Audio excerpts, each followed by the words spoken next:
Drogon's wings beat the air like great thunderclaps, as Daenerys Targaryen stood upon the balcony of the dragon pit, the wind tangling her silver hair about her shoulders. Beneath her, the assembled lords and ladies of Westeros gazed upon her with a mixture of awe and thinly disguised fear.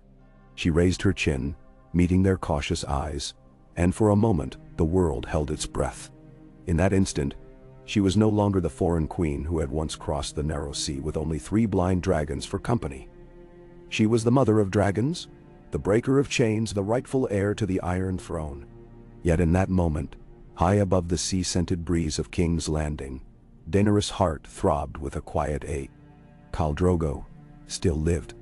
News of his survival had been kept from her for months, whispered only by Ser Jorah Mormont and the Red Priestess Kinvara, who believed that the Dothraki Khal's spirit must be preserved until the time was right. In a small secret chamber below the Red Keep, Drogon, no longer a dragon but the Khal himself, body cocooned in amber like a dragonfly in resin, lay in a state neither alive nor dead, tended by potions brewed from deadly nightshade and blood magic. Daenerys believed him lost at birth, carried beyond the veil of life by a shatter of obsidian magic. But Jorah, who swore fealty to her heart more deeply than to crown or country, had hidden the truth. Now, as the assembled nobles murmured and shifted beneath her gaze, Daenerys shivered despite the roar of dragonfire in the distance. Her hand closed upon the carved ivory railing. She had grown accustomed to loneliness. She had learned to rely only on herself. Yet with Drogo gone, her Khal, her love, her triumph over Yunkai and Meereen, her victories like bright jewels in a dragon's hoard, felt hollow. She yearned for the warrior's strength she had once tasted in his arms. Behind her, the great doors shuddered open. Missandei, pale and silent, stepped through, her gray eyes flicking anxiously toward her queen. Daenerys turned, and though she forced a gracious smile, her stomach clenched. "Has there been word from Dragonstone?" she asked softly. Missandei hesitated. "The Raven has returned," she said. "Lady Sansa writes that the last of the wildlings have been welcomed beyond the wall, and that the North stands ready to march with your host against the usurper king. Tyrion's letters speak of unrest in the Reach. The Tyrells waver in their allegiance." Daenerys nodded. Everything moved according to plan. Too slowly, perhaps, but inexorably. Westeros trembled beneath the shadow of her dragons. Yet it was not enough to occupy the emptiness that Drogo's absence had torn in her chest. She closed her eyes and exhaled. "Very well." She pivoted, her emerald gown swirling about her like a ribbon of seafoam. "Have the Targaryen banners raised above the city gates. Let them see the dragon's wings before they taste its flame." Missandei inclined her head. "As you command, my queen." When the doors closed, Daenerys remained a moment upon the balcony, gazing westward toward the Black Sea. Sunlight glinted off the water like shards of broken glass, and she recalled the first time she had set eyes upon that expanse beyond the Dothraki Sea. A world of salt and sky so unlike the stinking grasslands of her childhood. In that memory, she had been nothing but a frightened girl, sold into marriage by her brother's greed, yet destined for greatness. A ripple of movement at her shoulder drew her attention. Ser Jorah stood just behind, his face as impassive as Valyrian steel. He bowed his head. "Your Grace." Daenerys turned fully. "Speak plainly." "Ser Jorah, I have no patience today for riddles." Memoir. He met her gaze, the sadness in his gray eyes unmistakable. "I bear a gift for you, my queen." She lifted an eyebrow.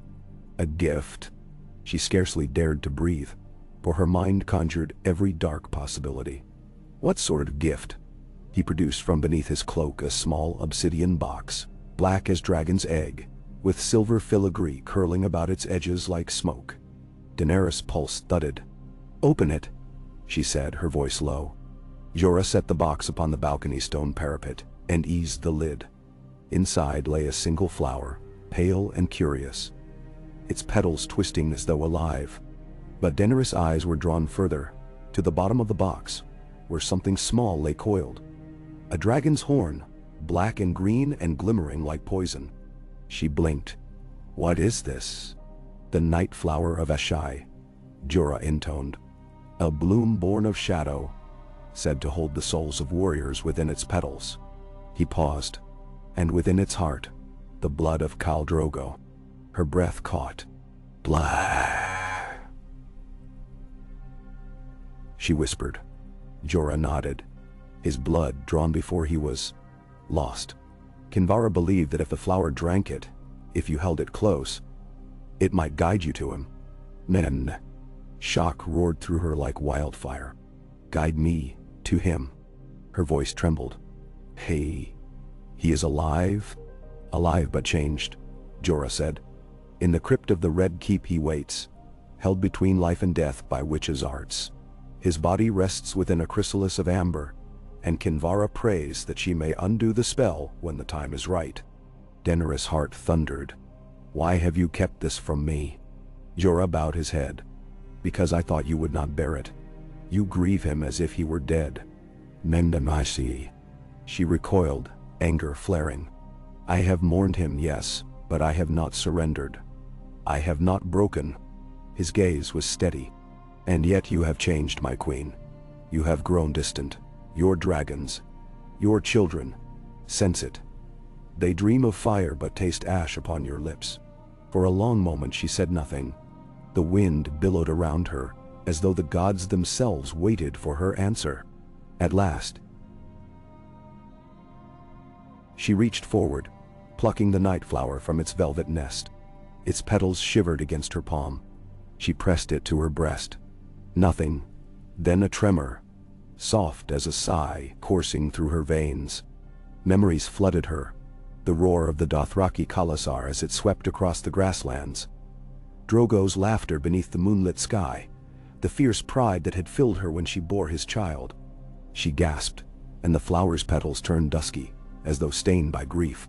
A faint glow pulsed at its center, an ember of life. Daenerys looked at Jorah, eyes luminous with unshed tears. Show me. He bowed once more, then turned toward the silent doors. Come. Inside the Red Keep, corridors wound like the coils of some great serpent. Their torches were lit, casting flickering shadows that danced across stone. Daenerys walked steadily, her gown whispering on the floor. Every footstep thrummed in her mind. An echo of hope, of dread, of longing. At the end of the passage lay a heavy iron door, studded with rivets like dragon scales. Jorah knocked twice, the door swung inward. Within was a chamber lit by phosphorescent fungi, their soft green light revealing walls carved with the seven-pointed star of the Red God. In the center stood a stone dais upon which a great block of amber rested. Its honeyed facets glowed from within, as though lit by the sun itself. And inside the resin lay a form, broad-shouldered, a mane of tangled black hair, the face peaceful despite the savage wound that had felled him months ago. Daenerys felt her breath catch in her throat. Drogo, her Khal, lay before her, suspended in amber, as though time had no dominion here. His eyes were closed, his chest did not rise. There was no warmth in the amber, yet she did not recoil. Moving forward, she placed a hand upon the cool surface, and the warding spells etched around the chamber seemed to ripple in response. Queen Daenerys, Jorah murmured, the night flower will guide you. Speak his name, call his spirit. He knelt by her side. Daenerys closed her eyes. Khal Drogo, she whispered, her voice breaking. My Khal, hear me. She pressed her forehead to the amber. For a moment nothing happened, only the pulse of her own racing heart. Then, a tremor. Inside the amber, gentle as a sigh, a dark crack spidered across its surface, and through it,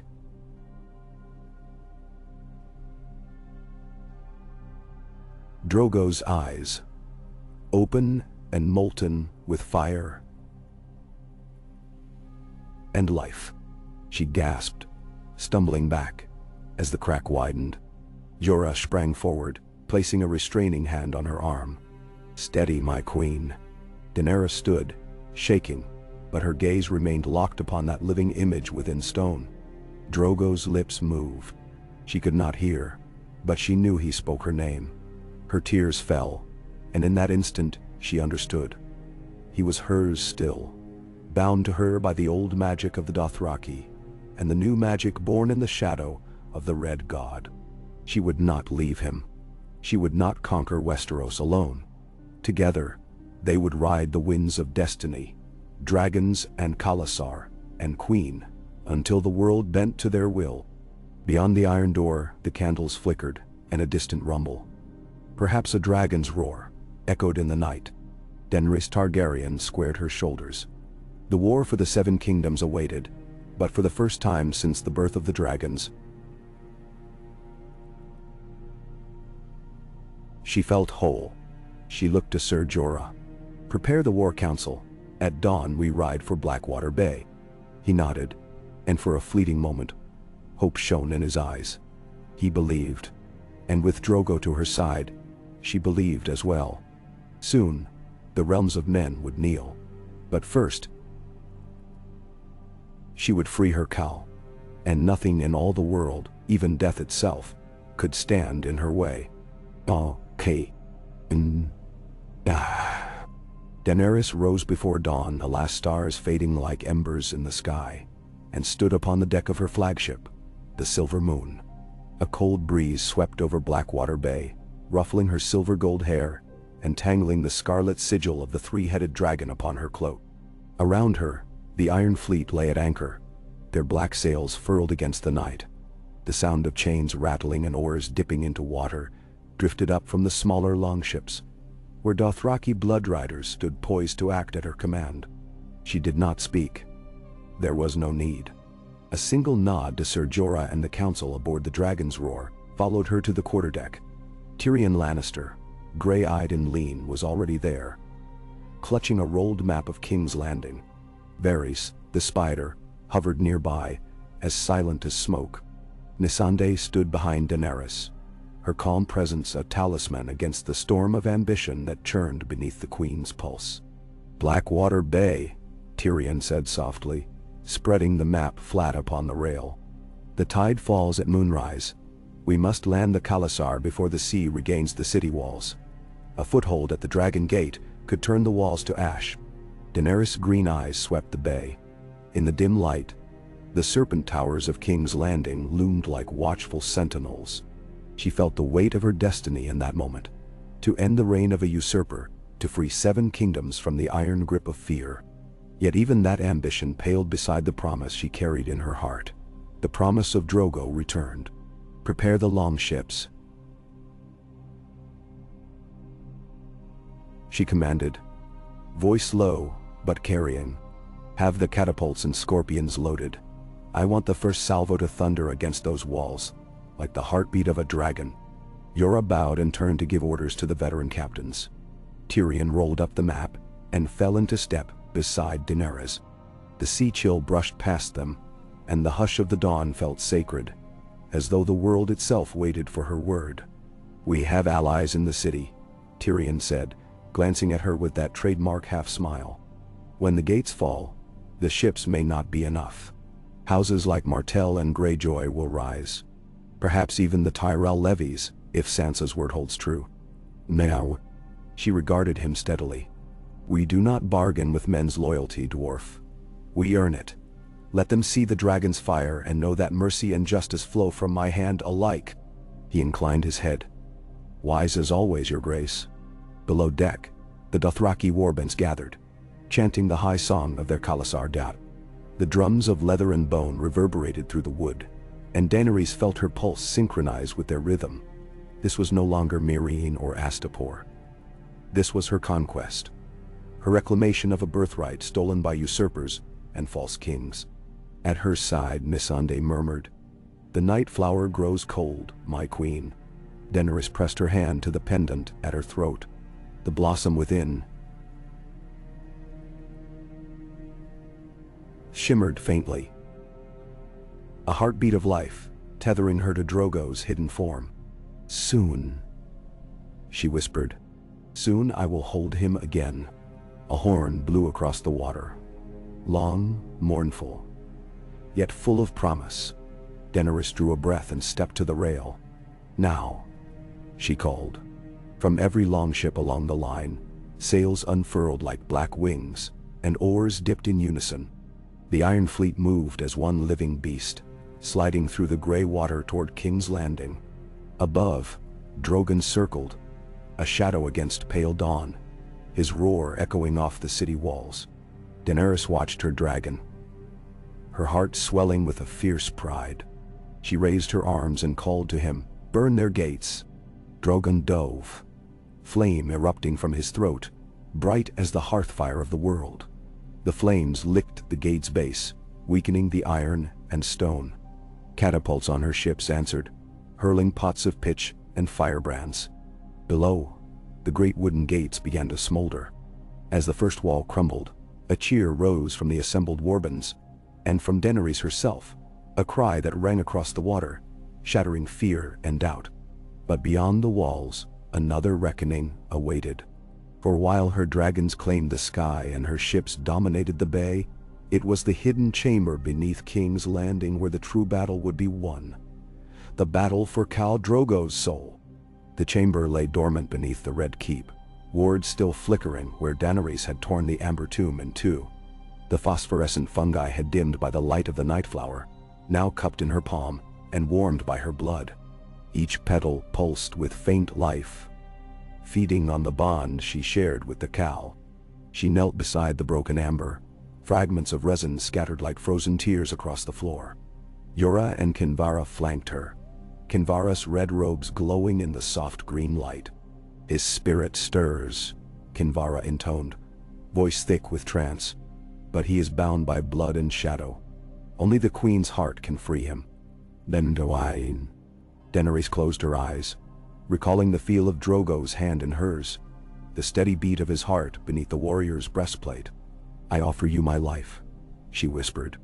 "If by giving my own blood I can restore your strength, then so be it." She pricked her fingertip with a slender needle carved from dragon bone and let a single drop of blood fall upon the nightflower. The petals unfurled, glowing with sudden brilliance. The air quivered, as though charged with magic older than the Seven. A low rumble shook the chamber. The fragments of amber rattled, and from them emerged a shape. First a claw, then a shoulder, then a head crowned with dark hair. Drogo stepped free from his prison, his body whole, but his eyes aflame with confusing hunger and pain. He staggered, muscles coiled like a waking predator, and for a heartbeat Daenerys feared he would strike her. Then he saw her, and the fury in his gaze gave way to wonder. "Daenerys," he rasped, voice hoarse as stone. "My Khaleesi."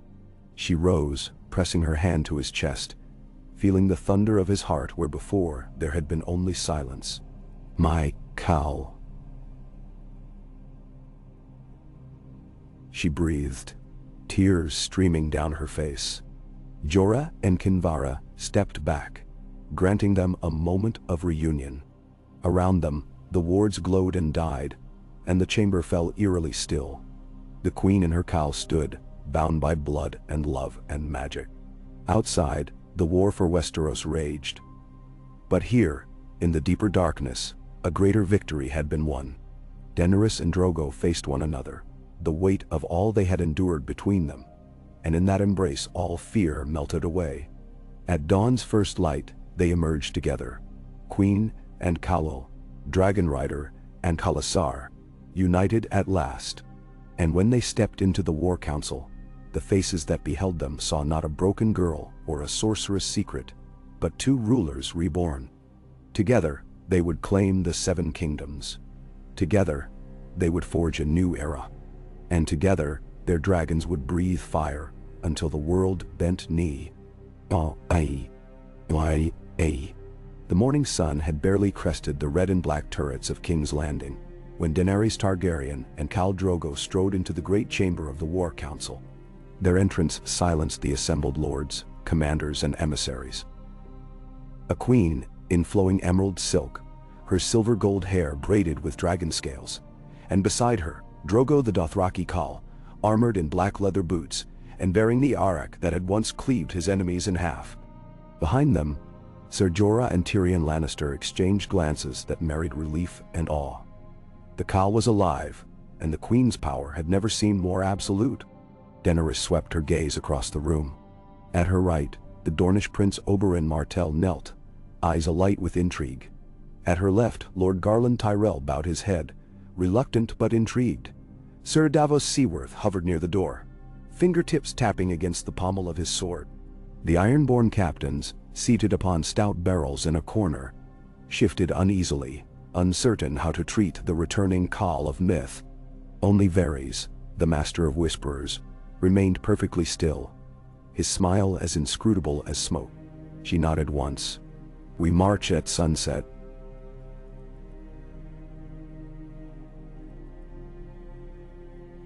She declared, voice calm as glass.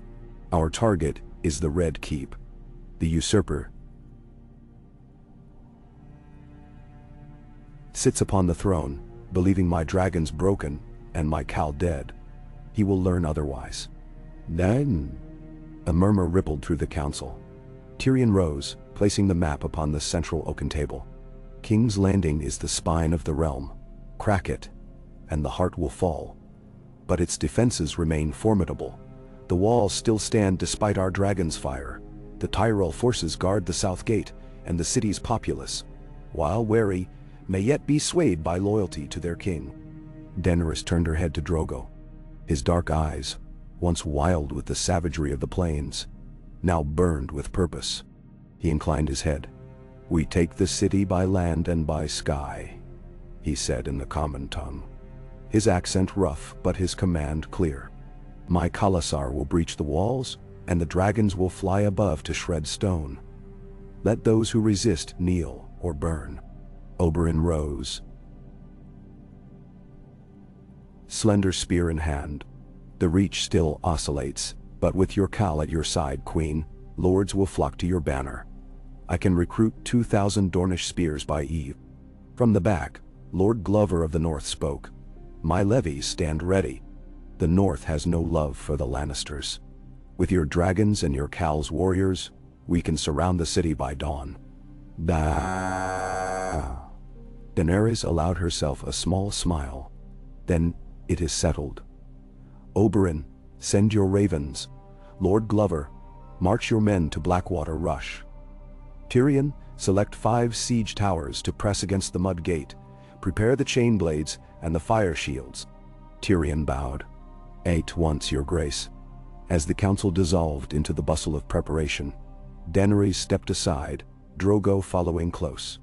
Jorah and Kinvara lingered, but Daenerys focused only on Drogo's presence. Solid, real, and triumphant. She reached for his hand, weaving her fingers between his thick, calloused ones. He squeezed, and for a moment, the war council, the politics, the burdens of conquest all fell away. "Are you well?" she asked softly. He pressed his forehead to hers. "I am strong," he replied. "Stronger than I have ever been. The magic within me is no longer cursed. It is a gift, your gift." Her heart fluttered. "And you will ride with me to the end." He lifted her chin, eyes glittering. "To the end." By midday, Blackwater Bay thrummed with activity. Dothraki longships, black-sailed and low in the water, lined the shore alongside Ironborn cogs, and Taroshi sloops. The catapults had been repositioned, the scorpions reloaded, and the dragon pits beneath the fleet bolted open, letting black smoke billow into the sky as dragons lurked in chains, awaiting their queen's command. Daenerys walked the line of ships, greeting captains and bloodriders alike. Each bowed or kneeled, offering wordless fealty to Drogo as much as to her. Even the staunchest men-at-arms whispered stories. The queen who had returned her Khal from death, the noonday firestorm that had lit the walls of Harrenhal, the shattering of the Harpies' rule in Meereen. Hope, that rarest of currencies, was in abundance. Tyrion found her near the flagship's prow, studying the bay. His half-smile was wry. "You must know, your grace, that Cersei will not yield easily. She has spies in the city, Qyburn's agents, the silent swords of the city watch. We can breach the walls, but then we must hold the streets against guerrilla fighters and poisoned blades." "And?" Daenerys nodded, resolve sharpening like Valyrian steel. We will enact mercy for those who surrender.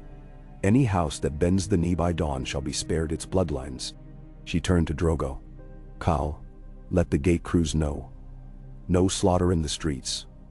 The city will be mine, not a ruin." Drogo's grin was savage and sweet. "No ruin," he agreed. As sun dipped toward the horizon, the assault began. From the ships came the thunder of engines. Dragons roared and soared, lances of flame illuminating the dusk sky. Siege towers groaned forward, rolled by Dornish spearmen. The Ironborn launched grappling hooks to swing boarding parties over the outer walls. And beneath it all, the Dothraki charged in their swift longships, spilling onto the beaches like a living tide of death. Daenerys rode Drogon into the fray. His vast wings churned the air, lifting them above the mud-choked waterways that snaked through the city's lower districts. Flames erupted where his tail flicked, reducing guard towers to embers and sending panicked soldiers scattering. Below, Drogo led his khalasar across the shattered gates, Arak singing, splintering shields and armor. In the narrow streets, the fighting turned brutal. Sir Davos Seaworth held the rear guard, his mace cleaving through a band of Lion's men. Grey Worm commanded the unsullied bronze-clad spearmen, forming a protective phalanx, and Missandei, staff in hand, chanted spells of warding that glowed pale blue, protecting the Queen's host from hidden sorceries. Daenerys hovered above the fray, watching the city she had been bred to conquer. Every building bore scars. Soot-blackened walls, shattered windows, but none of that mattered. What mattered was the banner over the Iron Throne, the golden lion of Lannister, that still fluttered defiantly from the battlements. To that, she would bring a reckoning. Below her, a thunderous crack split the air. A ballista bolt, hurled from the Red Keep, slammed into Drogon's shoulder. The dragon roared in agony, twisting in mid-air.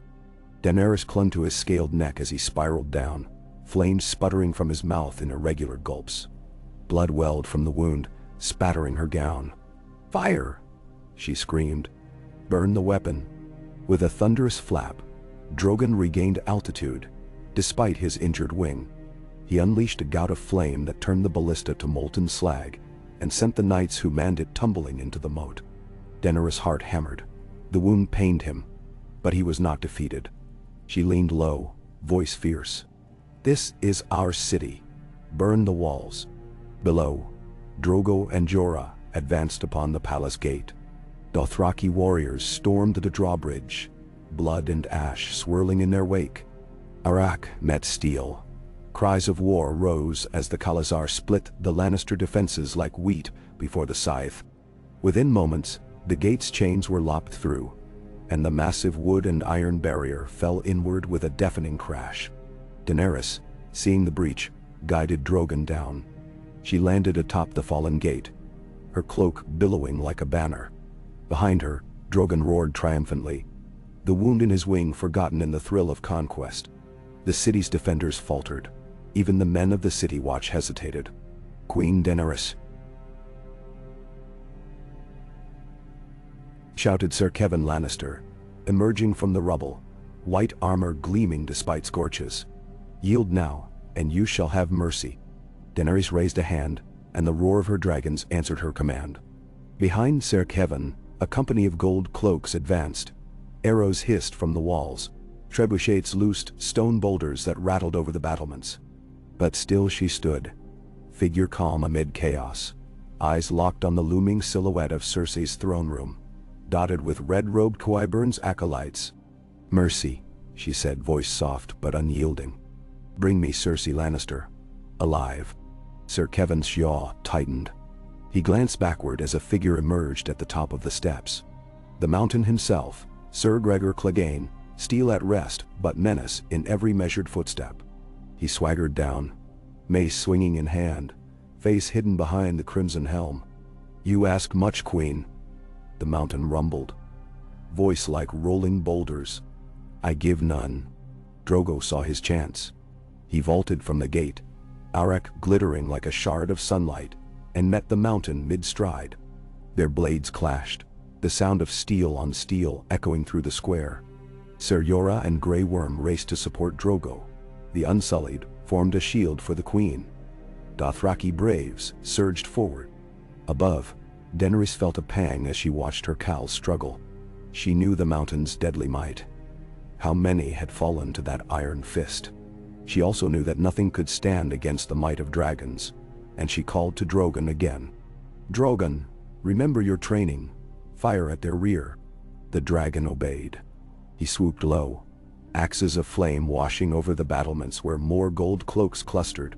Those who turned to flee were incinerated. Those who held their ground were cut down by Drogon's talons. In the upheaval, Drogo cleaved the mountain's mastiff helm in two, steel singing as it bit through enchanted alloy. The mountain staggered, and Ser Jorah's blade found a seam in his armor.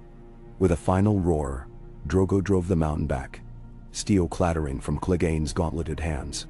The monstrous knight knelt, blood trickling from 1,000 wounds, and only then did he lower his gaze. At that moment, Daenerys descended the steps on Drogon's back. The crumbled gate lay behind her like a broken tomb of history. Ahead, the mountain knelt before her cowl. Silence fell. She dismounted, boots crunching on stone. Her emerald gown was stained with soot. Her hair hung heavy with ash and dread, but her eyes blazed with triumph. "Kneel," she commanded, voice ringing. The mountain dropped to one knee, arms splayed wide. "I kneel." She turned to Sir Kevan, who stood stiffly at the bottom of the steps. "And you, Lord Regent, bring me Cersei Lannister, alive, or you will watch the city burn around you." "Then?" Kevan ground his teeth but nodded. He jerked a curt command to his men. In moments, the iron doors of the Red Keep's throne room opened, and Cersei emerged, white blonde hair disheveled, emerald gown torn at the hem. Her eyes, once proud and imperious, were now wide with panic. "Daenerys," Cersei hissed, voice trembling. "This is madness." Daenerys advanced every inch the queen she was born to be. Behind her, Drogo stood sentinel, Arak at rest but ready. "Madness is this city's defense," Daenerys replied. "You chose war. You chose death rather than peace. Now you will answer for it." Cersei pulled an Arak of her own from beneath her cloak, ungifted by Qyburn, razor sharp and dripping with poison. For a heartbeat, the two queens faced each other across the shattered gate. Then Daenerys raised her hand. "Drop it." Cersei hesitated, fury and fear warring in her eyes. She let the dagger fall, clattering on the stones. Daenerys tilted her head. "Call," she said softly. Drogo stepped forward and lifted the dagger.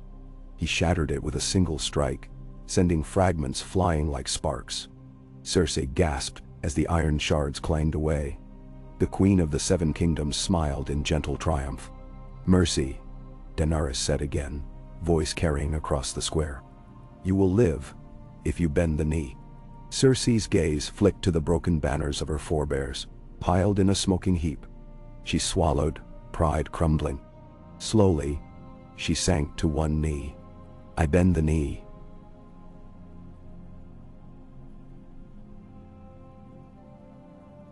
She whispered. A cheer rose from the assembled host. Unsullied, Dothraki, Dornish spear, Ironborn rower, all voices unified in exultation. Drogon lowered his great wings. The sky, once darkened by war, brightened in the hopeful dawn. Daenerys stepped past Cersei and ascended the steps to the fallen throne. She sat, robes flowing like water, and Drogo knelt at her feet, proud and unwavering. "Let it be known," Daenerys proclaimed, voice clear as spring water, "that Daenerys Stormborn of the House Targaryen, rightful queen of the Andals and the Rhoynar and the First Men, protector of the Seven Kingdoms, takes her seat once more. Not as conqueror alone, but as ruler alongside her Khal Drogo of the Dothraki people." Behind her, the bells of the city rang, first in hesitant peals, then in full chorus. The people, watching from shattered windows and roofless towers, wept with relief and joy. A new era had dawned. And so the war for Westeros ended not with a pyre of the innocent, but with a union of fire and blood. Broken chains and offered mercy, a Khal and a queen who had defied death itself. Under their rule, the Seven Kingdoms would know peace. And in the silence after the storm, the dragons would finally rest. Ka-na. The dawn after the sack of King's Landing was a dawn of odd quiet. The acrid scent of smoke still lingered in every street, but the fires that had consumed so much of the old regime were dying to embers. Daenerys Targaryen rose from the Iron Throne before the morning light filled the Red Keep's lofty windows, Drogon's massive form coiled by her side like a great sentinel. Around them, her council, Tyrion Lannister, Ser Jorah, Missandei, Lord Glover, and Prince Oberyn, waited expectantly, their faces reflecting both relief and the solemn gravity of what was to come. She stood, smoothing the emerald folds of her gown, and surveyed them. "We have taken the city," she said, voice calm yet charged with all of the power that a Targaryen queen could claim. "But victory is a beginning, not an end. The people of King's Landing look upon us now, uncertain whether we bring justice or more suffering." She paused, letting the weight of her words sink in. "Our first duty is to heal. We will open the gates and allow food and aid into the streets. We will appoint magistrates loyal not to our throne alone, but to peace and equity. Let the small folk see that their queen's concern is for them, as much as for any lord or knight." Tyrion inclined his head. "A sound plan, Your Grace. The city's grain stores remain intact, and the Sept, though damaged, can host soup kitchens. I have dispatched ravens to the surrounding lords, urging them to send relief and medical supplies." "Benchao." Daenerys smiled faintly. "Good.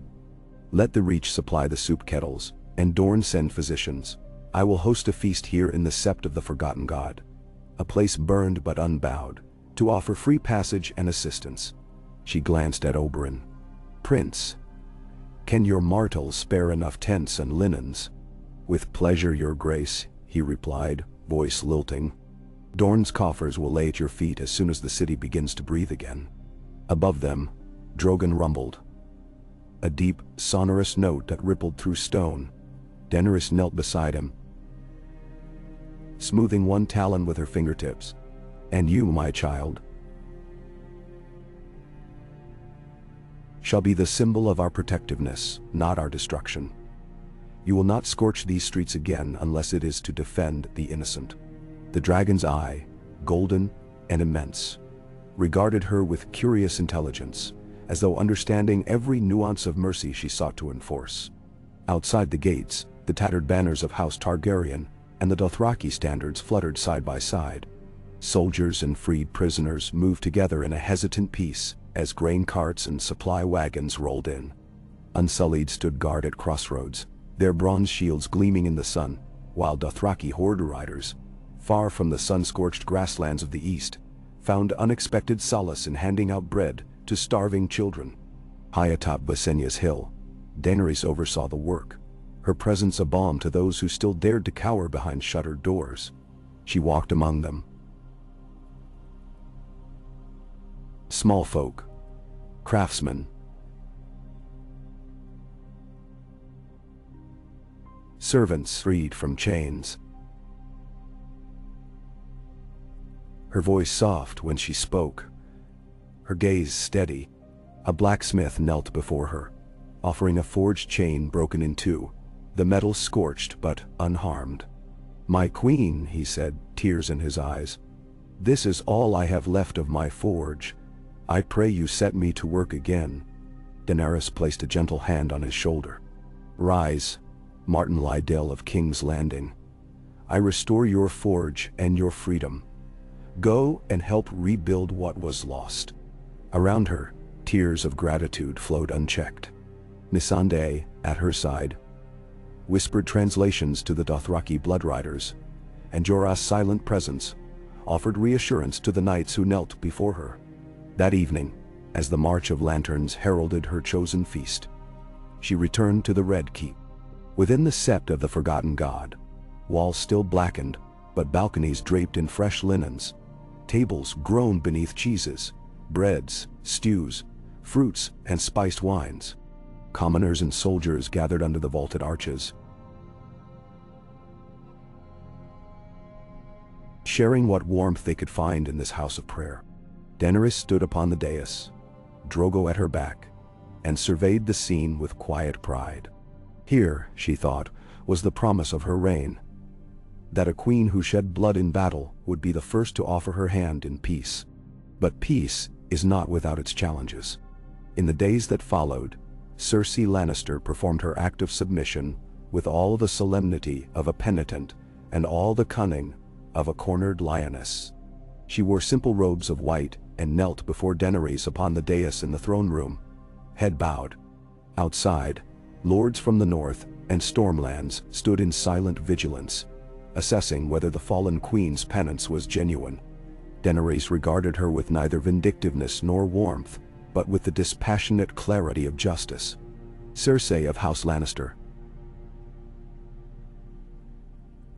she intoned, "you took counsel to starve a people, to burn a sept, to murder innocents.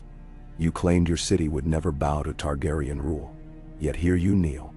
Your crimes are many, but mercy is our lesson. You will live out your days in the water gardens of Highgarden, with all rights withheld save food and shelter. You will be bound by oath and word, under the watch of my unsullied many." Cersei lifted her head, red eyes glistening with tears or fury. "A queen unbowed.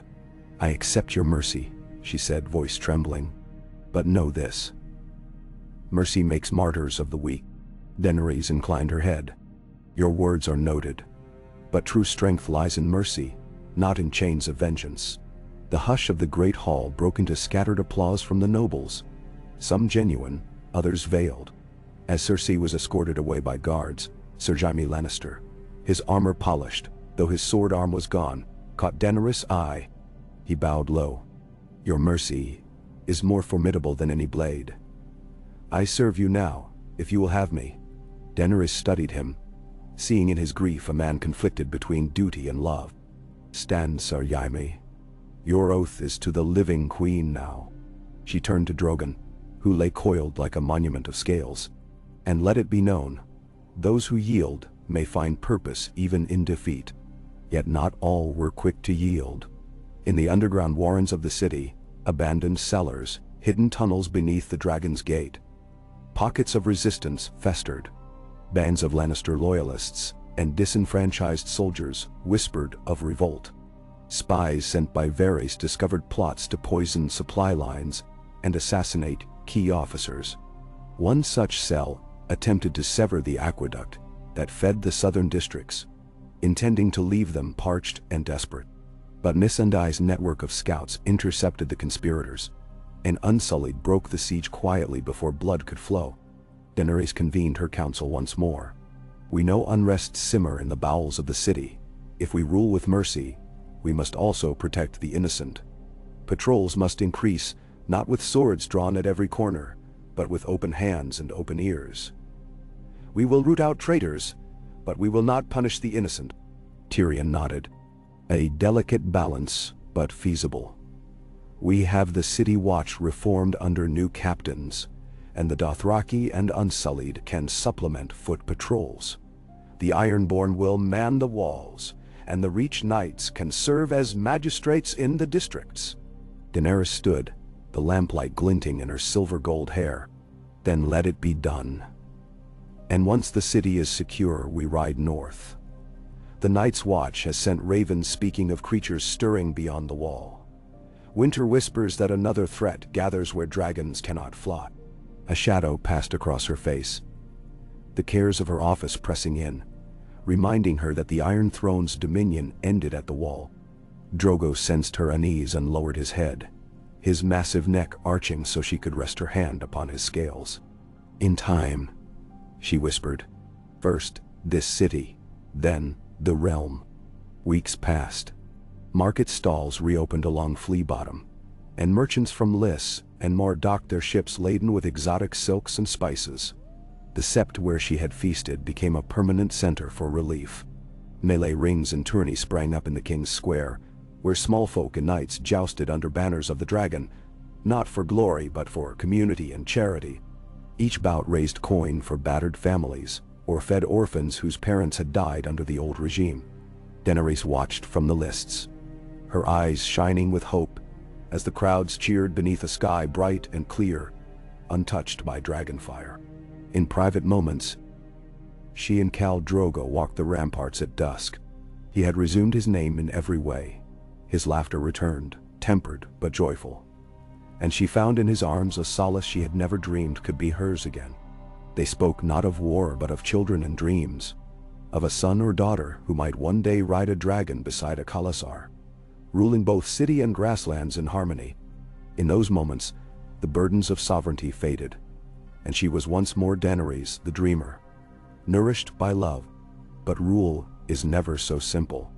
A famine in the Westerlands, uprooted by war and scorched fields, drove refugees toward King's Landing's gates.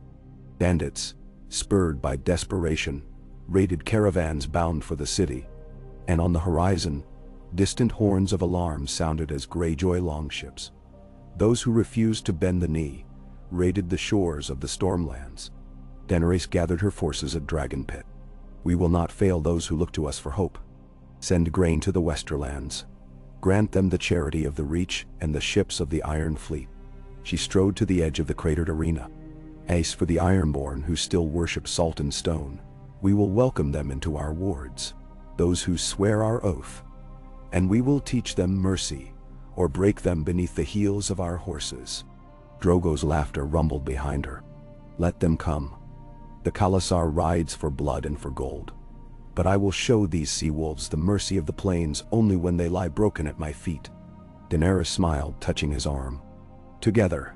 So the new reign took shape, a tapestry woven of fire and compassion, steel and forgiveness. From the Dragon Pit to the farthest reaches of the Stormlands, banners of a dragon and an Arak flew side by side. Lords and ladies adjusted to a court where a Hal's voice weighed as much as a prince's, where a red priestess's counsel stood beside that of a dwarf, and where a queen's mercy was the greatest strength. And in every hearth of King's Landing, where once children froze and starved, candles now burned bright with the promise of safety. Yet beyond the shore and beneath the wall, darkness still stirred. Whispers of white shadows and flickering eyes haunted the frozen forests. The Night's Watch, reborn under Jon Snow's leadership, and now allied with the Targaryen crown, held vigil against a threat older than any throne. Dragons born of fire could not scorch the frost. Only the unity of men and magic might prevail. Daenerys watched the stars from the Red Keep's tallest tower, Drogo's ebony head resting against her shoulder. "One day," she murmured, "we will ride north together, you and I, and see what stirs beyond the wall." He nuzzled her gently. "One day." She let her gaze wander to the constellations.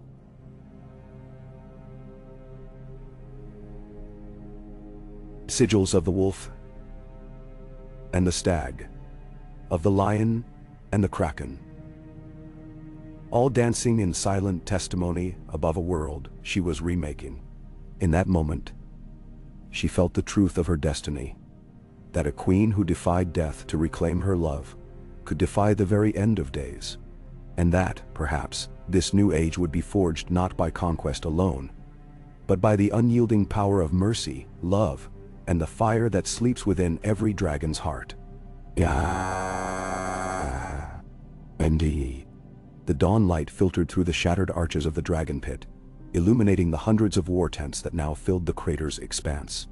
Daenerys rode at the head of a Dothraki khalasar, her emerald gown replaced by leather and scale armor, the three-headed dragon emblazoned across her breastplate. Khal Drogo strode at her side, arak in hand, his presence a silent vow that none could challenge her claim.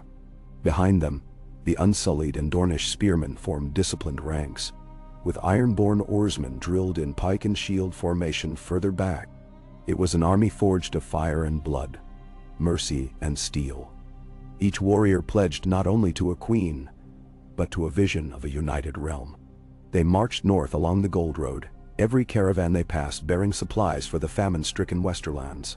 Sacks of grain from Highgarden, casks of salted fish from the Iron Islands, and crates of dried venison from the Stormlands. In the wagons rode families who had fled the horrors of King's Landing, scholars, artisans, small folk whose lives had been upended by war. At the vanguard, Daenerys dismounted beside a crippled miller named Ronald, whose leg had been shattered by fleeing Lannister lances. She knelt to inspect a makeshift splint over his thigh. "Ronald," she said gently, brushing ash-gray hair from his brow. "Your suffering ends here. When we pass through Highgarden, we will send a maester to heal you. You will grind grain for the people, not for tyrants." Ronald's eyes filled with tears. "My queen," he whispered. "May the Seven bless you." Daenerys rose and mounted again, exchanging a brief glance with Kinvara, whose presence mixed the ancient magic of Ashai with the new faith of mercy. Ahead, 3 raven banners dipped in the breeze, her envoy to Jon Snow beyond the wall, pledging Nordic support against what lay in the frozen wastes. They pressed on, the air growing colder as the path wound into the Reach's rolling hills. Fields of barley and rye sprawled to the horizon, where the violet banners of House Tyrell gleamed like broken stars.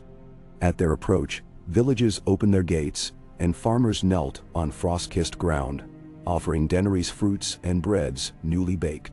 She accepted each gift with the poise of a goddess of harvest, but in her mind stirred thoughts of the true campaign ahead.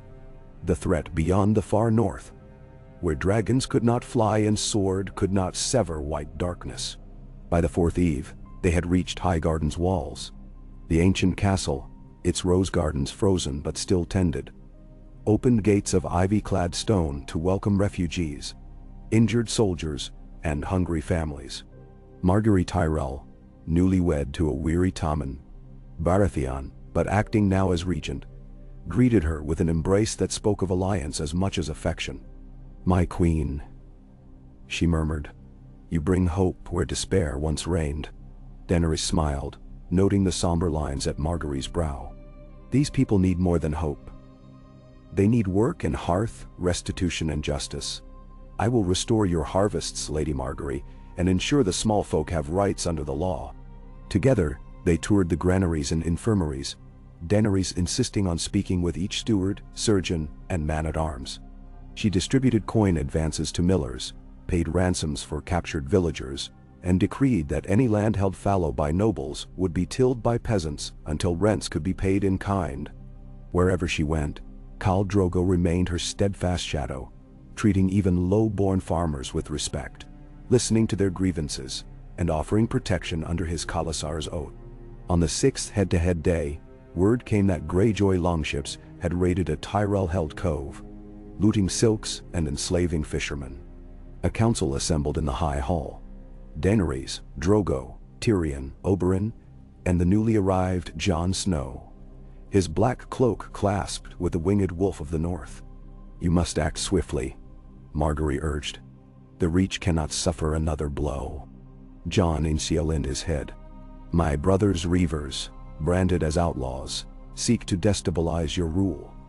If you permit me to lead the northern host, we can cut them off at sea and land." Daenerys regarded her Khal. He nodded once, Arak gleaming.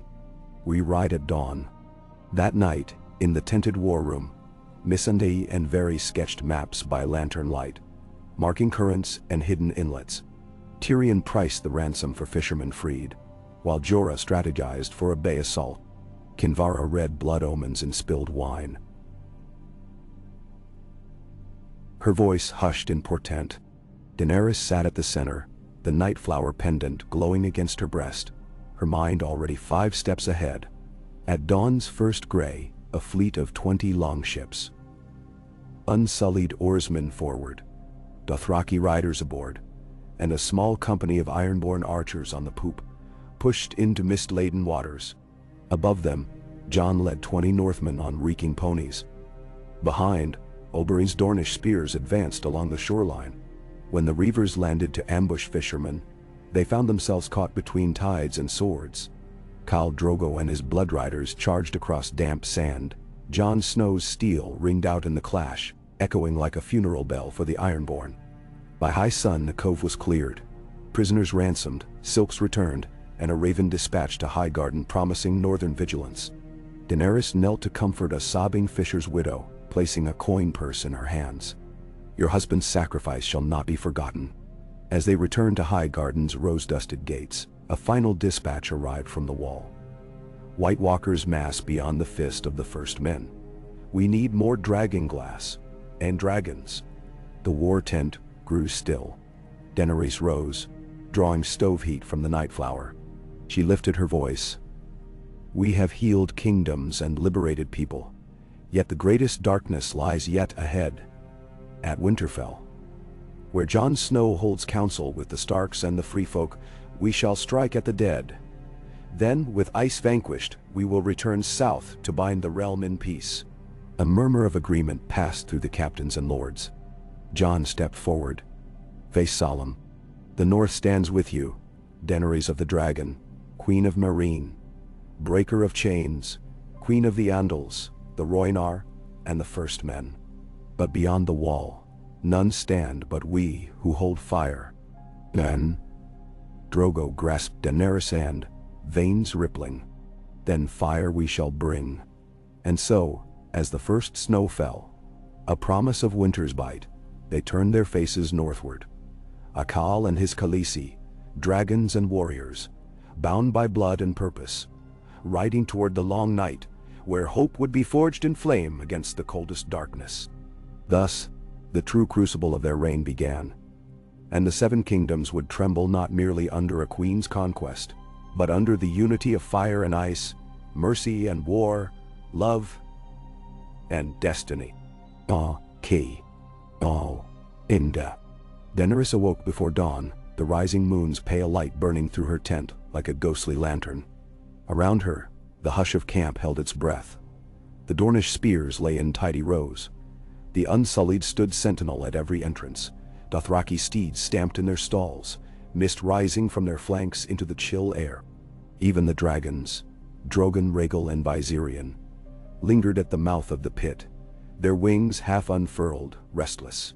She dressed in furs of white sheepskin inlaid with dragon-scale sigils, fastening the Nightflower pendant at her throat.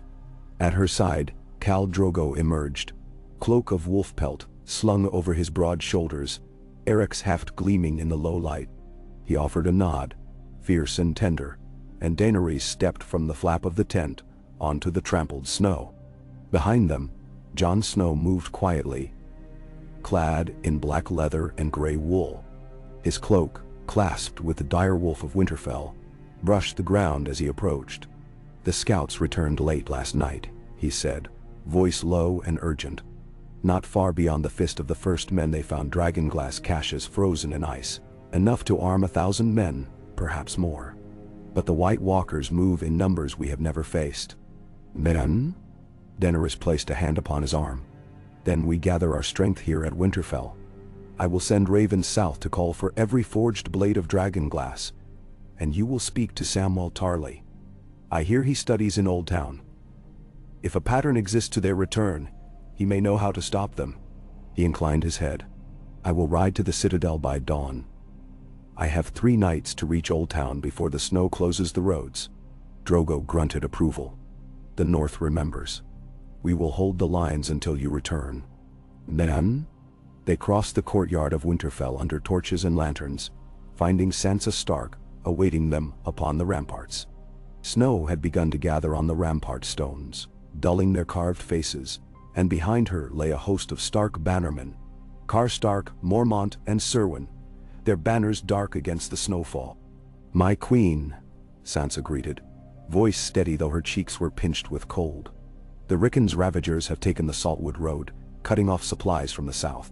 If we do not secure the ground routes, Winterfell will starve before the Night King arrives. Daenerys met her gaze. Then we will open a corridor through the Wolf's Wood, she replied.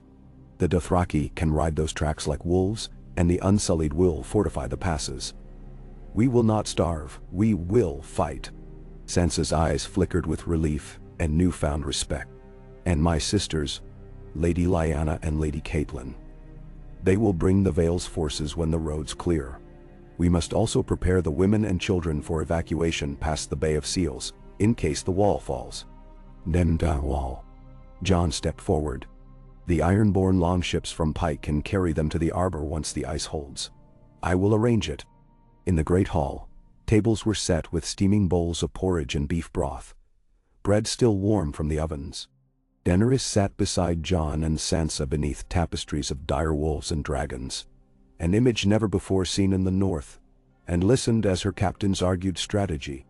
Tyrion Lannister charted the flow of men and stores. Jorah Mormont vouched for the strength of the Dothraki shields.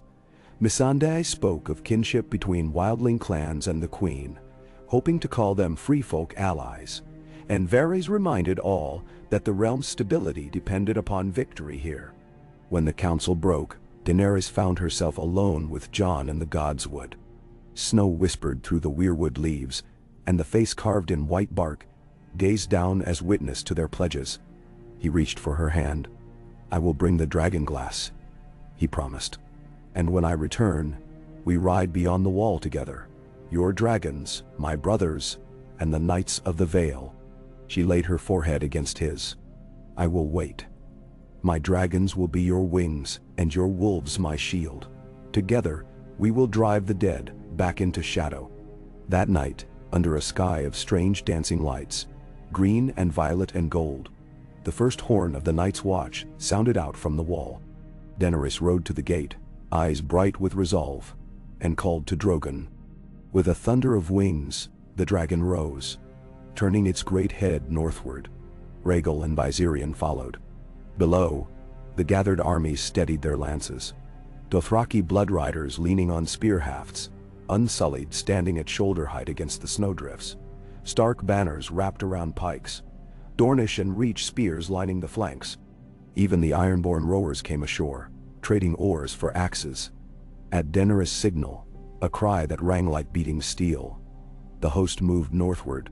Swords rang against armor. Steel found its scabbard. The long march toward the wall had begun. Beyond the haunted forest, the trees grew gnarled and bare, spindly limbs scratching a dead sky. Wolves, stalkers of the cold, slipped through the undergrowth, eyes glowing with silent warning. Here, the Dothraki found no pleasure. Their horses balked at every frozen shadow. So the Unsullied took the lead, forging paths with shovels and braziers. Banks of salt burned at tree lines to keep the ice from closing behind them. Daenerys rode atop the column, dragons circling overhead, their roars echoing like distant thunder. In each village they passed, settlements of trade beyond the wall, where wildling kin dwelt. They found abandoned huts and frozen hearths. Snow muffled the world, but the bones of the dead, men and women and children, lay visible as white shards, reminders of the creeping terror. At last, they reached Castle Black. The wall rose before them, like a colossal blade of ice, taller than any tower, wider than any ancient road. Jon dismounted and touched its frozen surface. "This is our bulwark," he said.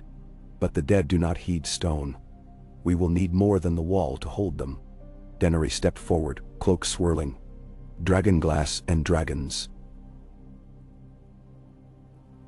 she said, voice carrying through the chill. "We will hunt the Night King himself. Fire and ice will meet, and one will perish." Then, high atop the wall, the gates opened.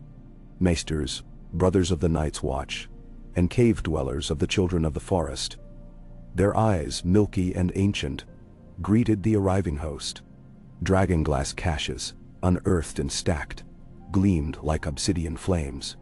Jon led Daenerys to the shattered remnants of the old weirwood throne, its branches twisted by centuries of war. There, they stood side by side, queen and king in the north, in witness of all they had sworn. "Tomorrow," Daenerys said, "we ride out to the Fist of the First Men.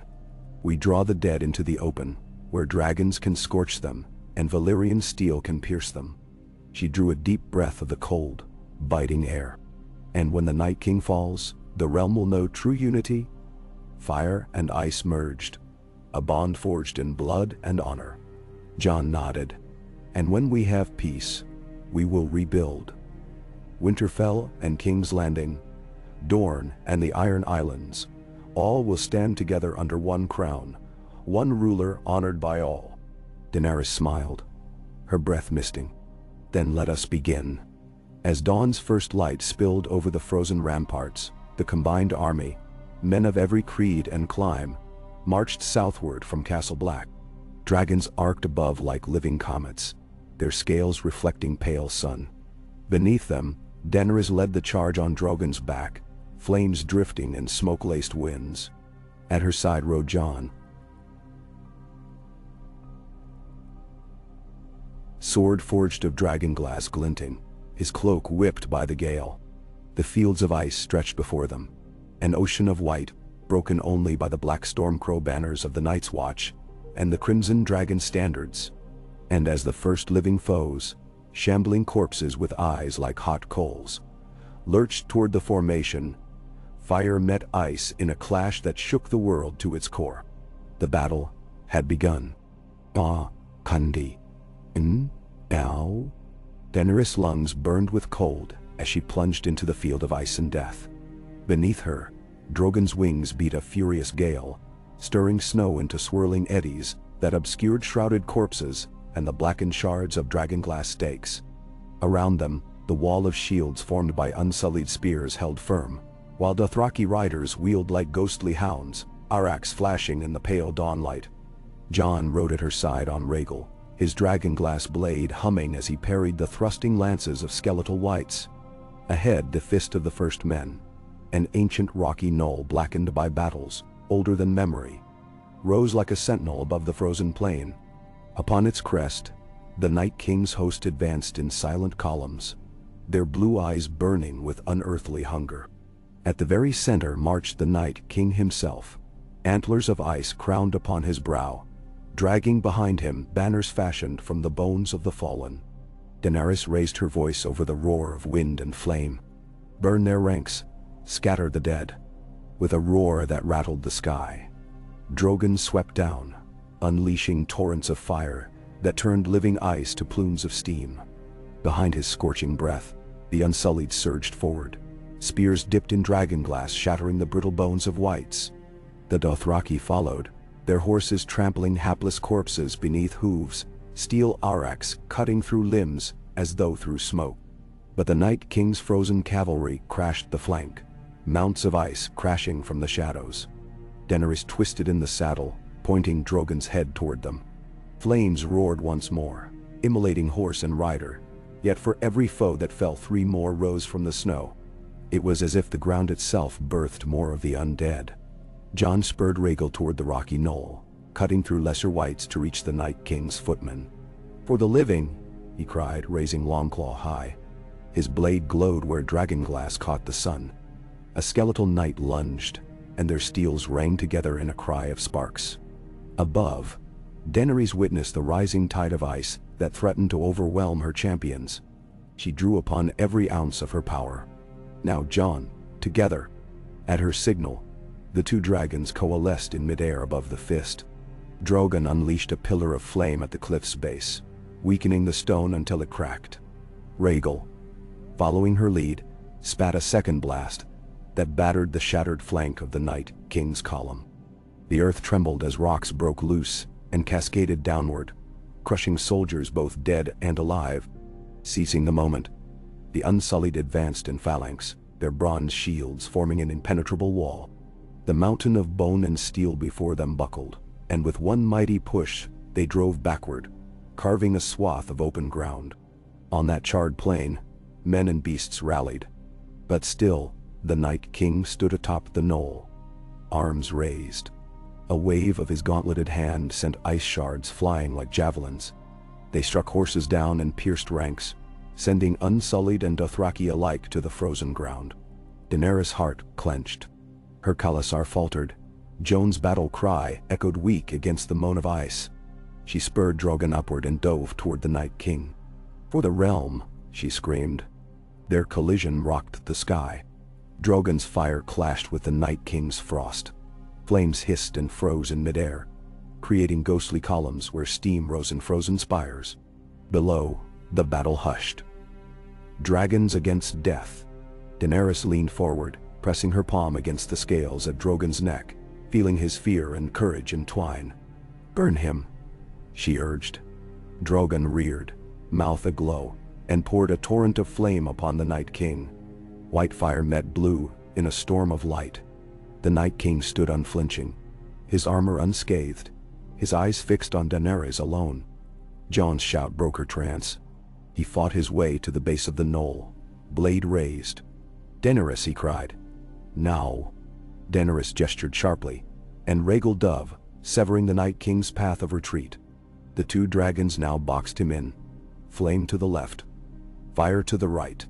He raised his ice spear, hurling it at Jon, who deflected it with Longclaw, the dragon glass shattering into motes of frost. In that moment of distraction, Daenerys spurred Drogon downward. Claws extended. The beast's talons raked across the Night King's chest, gouging the icy breastplate. He stumbled, revealing the pulsing blue heart beneath. Ceasing the chance, Jon leapt forward and drove Longclaw between the rib bones. A howl like cracking ice burst from the Night King as dragonglass found its mark. The dragons recoiled, flames flickering as the foe writhed. Then the world seemed to shudder. A crack surged through the Night King's form, running like frost across glass. He looked to Daenerys and Jon, eyes wide with ancient malice. With a final rattling gasp, he shattered, fragments of ice raining down. Where he fell, a shock wave rippled outward. The undead ranks wavered, groaning as though one will had snapped. Dothraki and Unsullied surged in, striking down those who faltered. The Ironborn swept ashore, axes and boarding hooks smashing anything that tried to stand. The victory came as both triumph and relief. On the charred field, dragonfire and broken ice lay side by side, testimony to the new world, born in that moment. Daenerys dismounted, knees weak from the thrill of battle, and embraced Jon. "We did it," she whispered, voice trembling. He pressed her close, letting the residue of war fall away. "For the living," he murmured. Behind them, the survivors. Free folk, knights of the Vale, Dornish and Reach, even some wary Ironborn, gathered around the broken weirwood stumps, propping each other up. The wall's horn sounded once more, echoing across the sea of ice. At midday, the host returned to Winterfell. The gates opened to cheers from Stark men, Tully riders, and the small folk who had taken refuge within the walls. Mage Mormont, bearing her grandmother's cloak, greeted Daenerys with tears. "You saved us," he said, voice thick. Daenerys shook her head. "We saved ourselves, together." Inside the great hall, candles burned low as a feast was prepared, though no celebration yet swept the hall. Instead, a somber gratitude filled the air. Daenerys and Jon stood upon the dais, Drogon and Rhaegal coiled outside the windows like statues of myth. Jon addressed the gathering. "Today we faced death itself, and we prevailed. Let this victory bind us beyond war and kingdom. From the Wall to King's Landing, from Sunspear to the Iron Islands, we have shown that unity can conquer even the oldest hate." Applause broke across the hall. Tyrion rose and offered a toast of arbor gold. "To our queen and her king in the north, may their reign be long and their mercy unending." Daenerys stood, raising her goblet. "To the living." As the hall drank in that pledge, Daenerys felt the weight of prophecy lift, replaced by the vow she had forged with steel and fire and ice. Though the night had threatened to consume all life, dawn had been won by unit, and in that hard-won light lay the promise of a new age, where mercy and strength walked hand in hand, and dragons soared as guardians, rather than destroyers of the realm. A.K.O. Handi.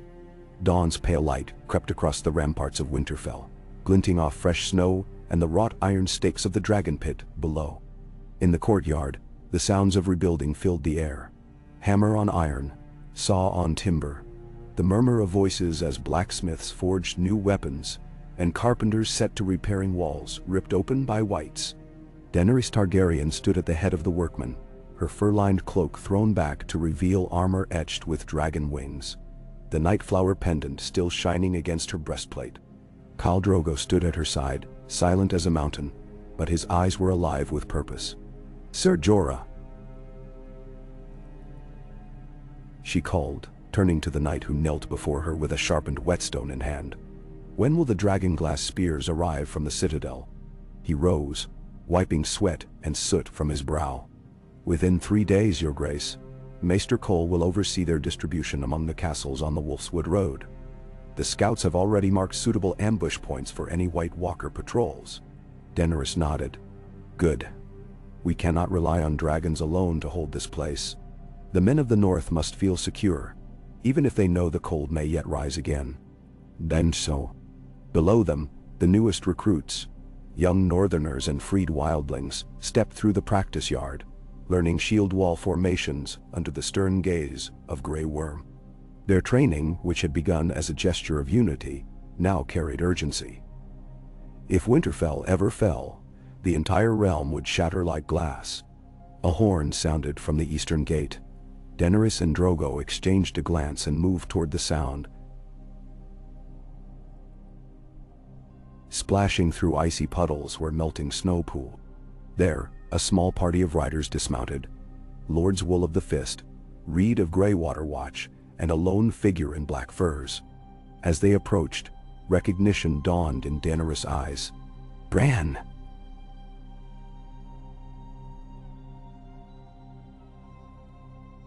No longer a boy, but a man with the haunting stare of those touched by the weirwood net, stepped forward. His limp had grown lighter since his return south, and the air around him seemed to still as if awaiting his words. "My queen, my Cal," he intoned, voice distant yet resonant. "The ravens beyond the wall speak of unrest among the free folk. Tormund Giantsbane has paused his southern march. He waits for a sign." "Dai." Khal Drogo's brows furrowed. "They fought by our side and now they hang back." Bran's gaze was fixed on a distant memory. "They remember the price of ice and magic. They need hope beyond Dany's dragons and Jon's steel. They need proof that even the old magics of the first men endure." Daenerys considered this. Through the shattered heart of Winterfell echoed the heartbeat of her reign, a fusion of fire and ancient strength. "Then we shall give them hope. We will journey beyond the Weirwood Grove to where the children of the forest first made their pact with men. There, we will light the Dragonfire pyre, calling upon the old spirits to bind the free folk to our cause anew." "Daenerys." Bran inclined his head. "I will guide you." That afternoon, a small retinue set out. Daenerys and Drogo, Jon Snow and Sansa Stark, Tyrion Lannister, Jorah, Missandei, and Bran. The dragons, Drogon only. His larger siblings too heavy for the narrow pass, soared overhead. Below, the party wound through the Godswood, past ancient trunks scarred by green's ears, and children's prayers carved into bark. Snow lay in thick drifts, and every breath issued white clouds into the still air. At last they reached the hollow of echoed leaves, a clearing where the air shimmered with an otherworldly green haze. In the center, a low stone dais ringed by weirwood roots formed a natural altar.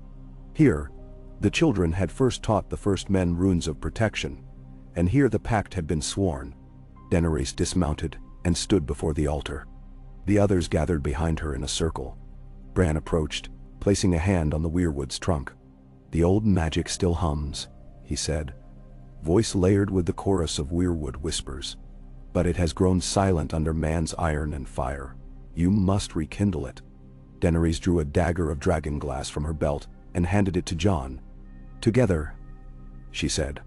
Jon took the dagger, grasping her hand for a moment before raising it above the altar. In unison they plunged the blade into the frozen ground, where it snapped and sunk in a burst of green light.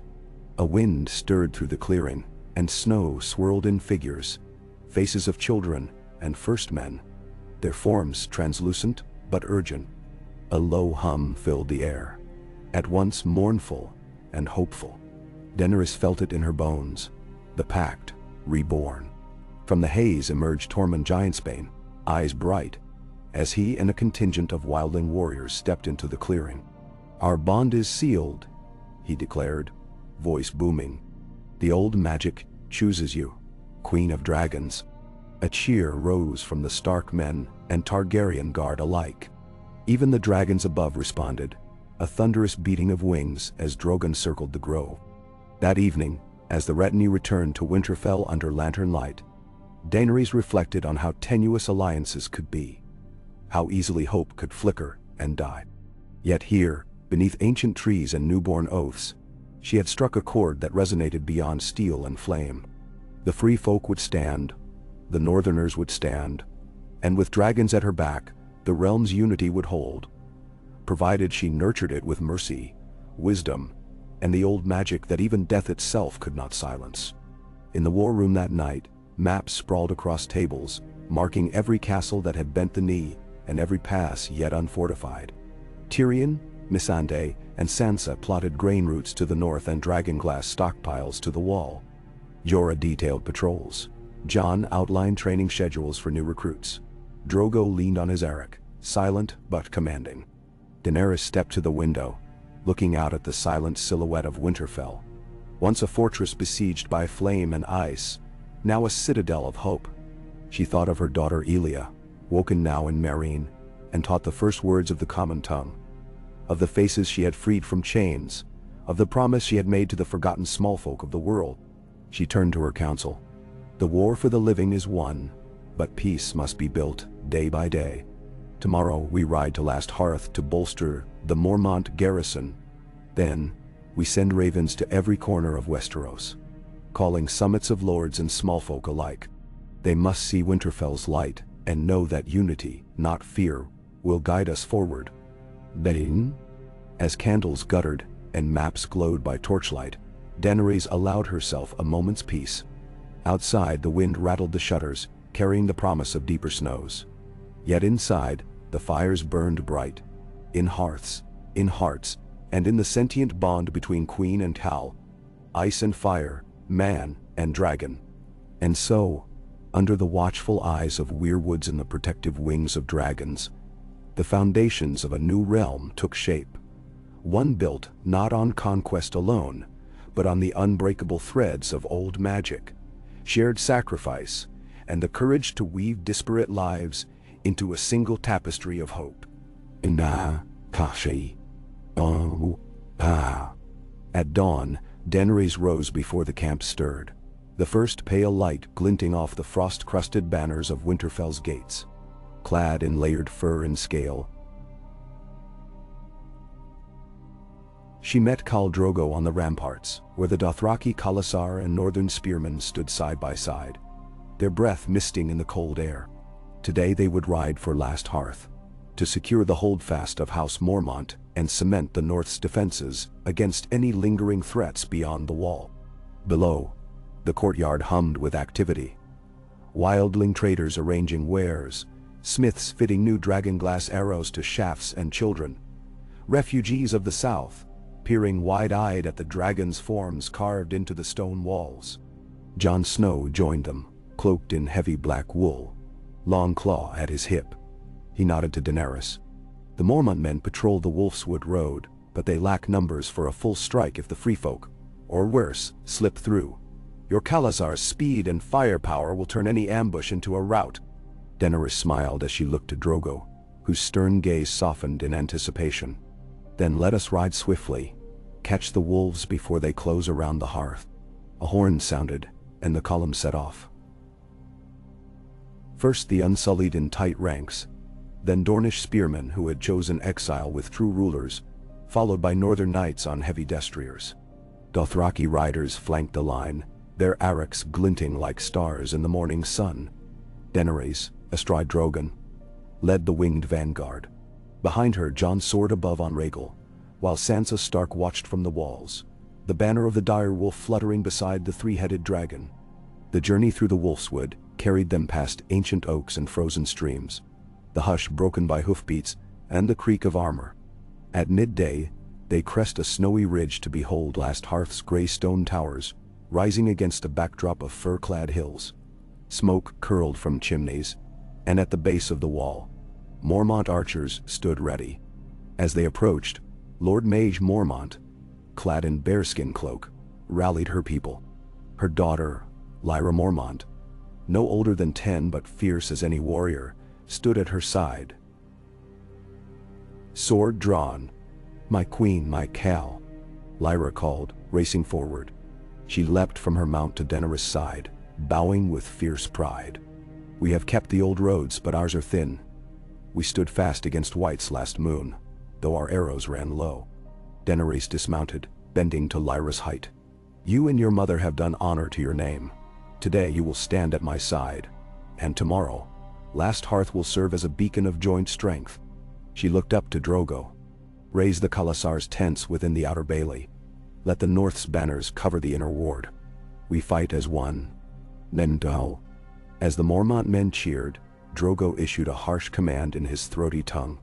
Within the hour, the Dothraki had pitched their pavilions and staked their horses.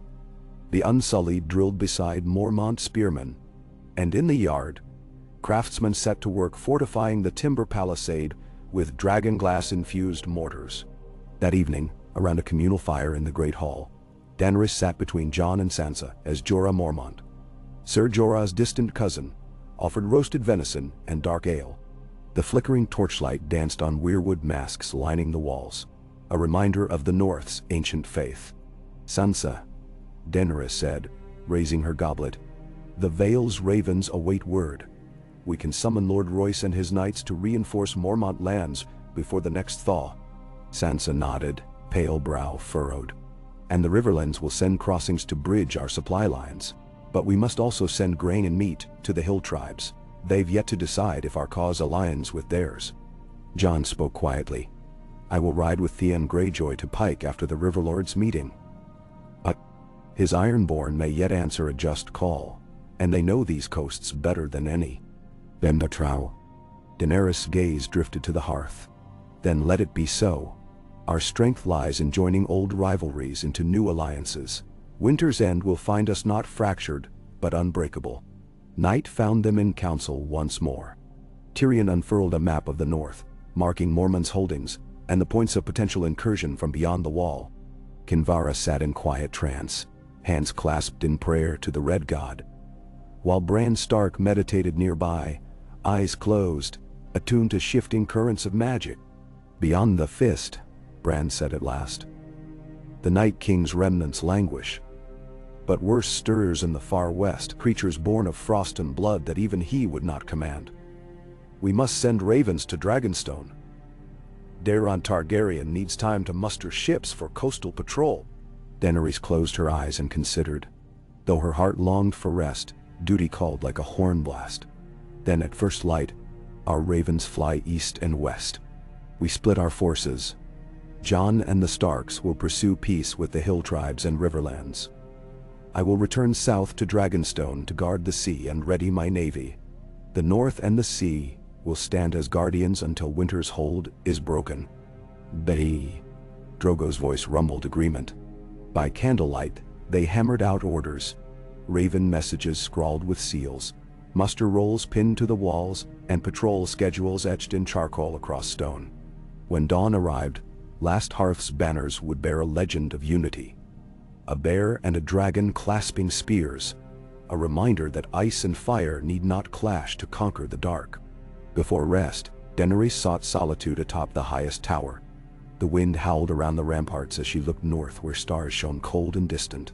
In her palm, the night flower glowed softly, a heartbeat of hope. Beside her, shadow moved and Drogon landed with a silent thud. Folding his wings, she placed her hand on his scaled cheek. Tomorrow, we ride separate paths.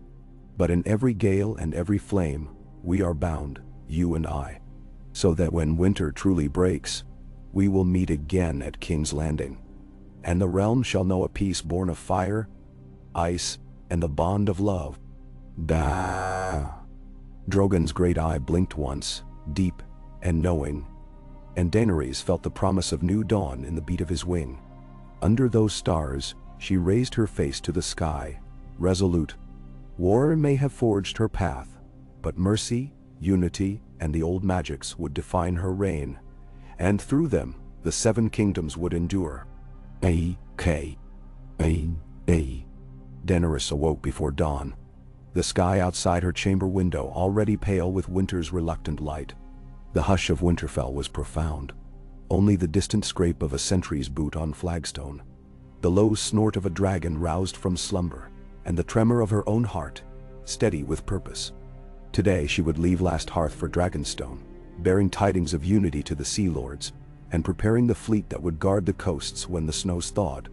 She dressed in layered leathers stitched with dragon-scaled doubles, fastening her Nightflower pendant close to her breast. At her door waited Ser Jorah, cloak drawn tight against the chill. He bowed his head. "The ravens depart at first light, my queen. Lord Jon rides hard for the Vale and Iron Islands." Daenerys nodded. In a few hours, she would entrust the north to Sansa and the lingering echoes of that old magic, and turn her face back toward the narrow sea. Yet even as her spine straightened for the road, her heart pulled her north, toward the Weirwood Grove, to the brothers of the Night's Watch, to the frozen ranks she had bested with fire and steel. "May the old gods guide him," she said softly. She left the chamber, footsteps echoing down the corridor, until she reached the dragon pit. Drogon and Rhaegal lay coiled atop their stone dais, wings half spread and half dream. Daenerys placed her hand on Drogon's flank. "We ride at sunrise," she whispered. The dragon rumbled assent, and Rhaegal turned his molten gaze toward his rider, scales flickering in the torchlight. Outside the keep, her mixed host gathered in muster formation. Dothraki riders poised astride shaggy steeds, unsullied shoulder to shoulder in bronze, Mormont spearmen beneath their bearskin cloaks, and free folk archers from Grywater Wat. At their center, the Vale Knights, sable falcon on gray, rode in disciplined ranks, and even a contingent of ironborn oarsmen had traded salt-stung axes for dragonglass-tipped spears. Daenerys mounted Drogon, satin reins cool in her glove. Khal Drogo stood on the field's flank, arak in hand, as she raised her voice. "Today we ride for the shore, that we may stand sentinel where sea and sky meet." Her words fell on springy snow, yet carried a rhythm that stirred every heart. "Let Dragonstunda's walls ring with the tide of loyal ships, and let no reaver slip past our oars. For if the wall's stones should shift, it will be the sea that fends off the dead's approach." Oh! A cheer rose, muffled by the cold air, and the column began to move. Drogon's massive shadow swept across the white plain as he carried her skyward, Rhaegal flicking flame trails in their wake. Below, the host wound through the Wolfswood toward the south, leaving Last Hearth's towers smoking in farewell. The ride to Dragonstone took 2 days, yet in that time Daenerys' thoughts were never still. Each mile south felt like reclaiming a piece of herself that had been battered by ice and shadow. She thought of the children in King's Landing who had starved in cellars, now fed in new septs. Of the wildlings who had taken up arms beside Stark banners. Of Cersei's fall and the mercy she had shown her once rival. Mercy, she had learned, was a weapon as sharp as Valyrian steel, one she wielded with fierce intention. On the afternoon of the second day, the gray spires of Dragonstone rose from the sea-misted coast, black stone stained by centuries of salt. As the fleet, ironborn longships, Taroshi galleys, and Targaryen carracks newly refitted, slipped into the narrow harbor, Daenerys felt a thrill that was both familiar and new. This island fortress had sheltered her when she first crossed the narrow sea. Here she had planned her reclamation. Now she returned with an armada born of fire and ice, carrying the promise of unity to all shores. She disembarked onto the ancient quay, stepping onto stones worn smooth by generations of exiles and heirs. Sir Davos Seaworth greeted her with a curt bow. "The lords of the narrow sea await in the great hall, your grace. They send word that they have never seen such alliance, Dothraki banners fluttering beside ironborn standards." Daenerys offered a small smile. "And they will not see such again unless the realm stands as one." Within the great hall, a semicircle of ships, captains and sea lords, Virio the Lysine, Victarion Greyjoy, Lord Celtigar of Claw Isle, rose as she entered. Their faces, lined by brine and sun, reflected curiosity and cautious hope. At the dais, Daenerys stood between Ser Jorah and Kinvara, her bearing regal, her gown the color of sea-green dusk. "Lords, captains, and brothers of the sea,"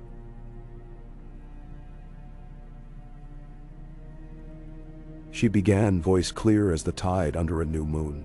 "The wall stands thanks to a single purpose united in fire and ice.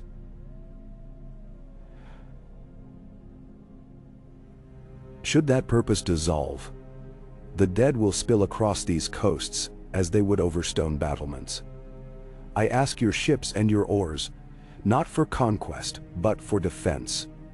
Defense of your homes, your families and the 7 kingdoms as one people. A murmur ran through the assembly. Lord Celtigar, white-haired and wry, spoke first. You ask much of us, my queen. The seas are no gentler than the north snows, and the Ironborn know only salt and steel. Daenerys inclined her head. Which is why we fight together. Your ships will patrol the Bay of Seals. The Dornish and Taroshi will bolster your sails for the Summer Isles. The Mormonts and Free Folk will guard the river mouths. When winter's grip loosens, you may return to your vendettas. So long as then you remember how we stood in this hall. Shoulder to shoulder, shoulder. Victorian Greyjoy, massive and scarred, grunted. And what of payment? A man feeds his crew on coin or on plunder. Davos stepped forward.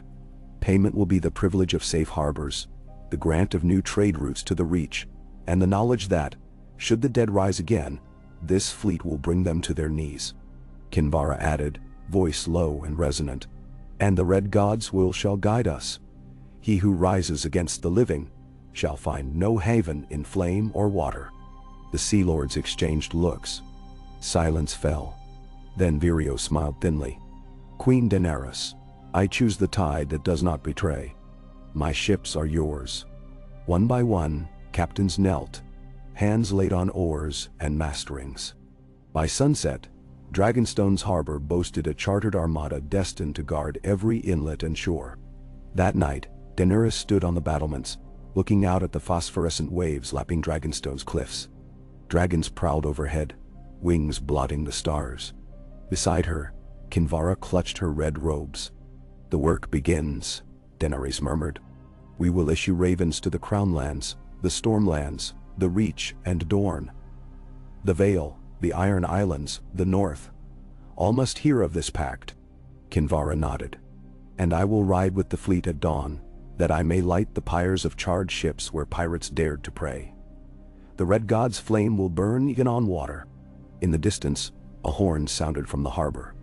An iron cord, wild and echoing. Daenerys laid a hand on Kinvara's shoulder. Then let the tide of flame come. The next morning, the Dragonstone fleet slipped out under banners of dragon, kraken, and sun spear.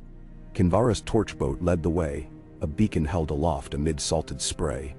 On deck, Daenerys and Drogo stood at the prow of her flagship.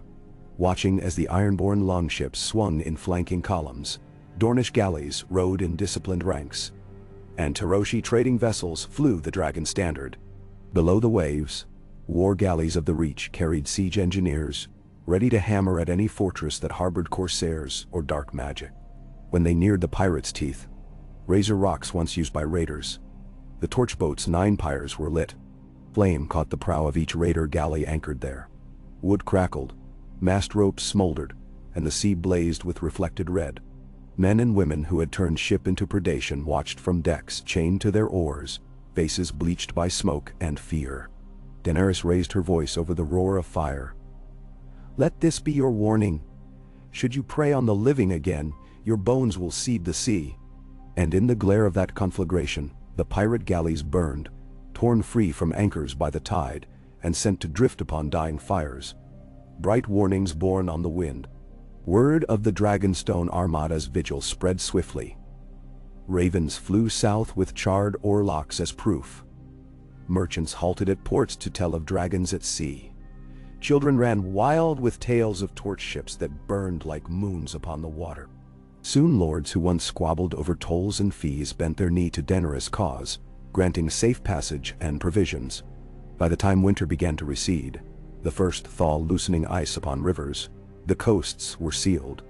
Corsairs were routed, naval lords pledged swords and sails, dragon roosts along the Fingers and the Shield Islands glowed with brick-red tile. And in Dragonstone's great hall, Daenerys sat between Drogo and Jon's cold-weather envoy, a smile playing at her lips as she signed charters and edicts that wove a net of security around the 7 kingdoms. Yet even as the seas lay quiet, her mind turned northward again.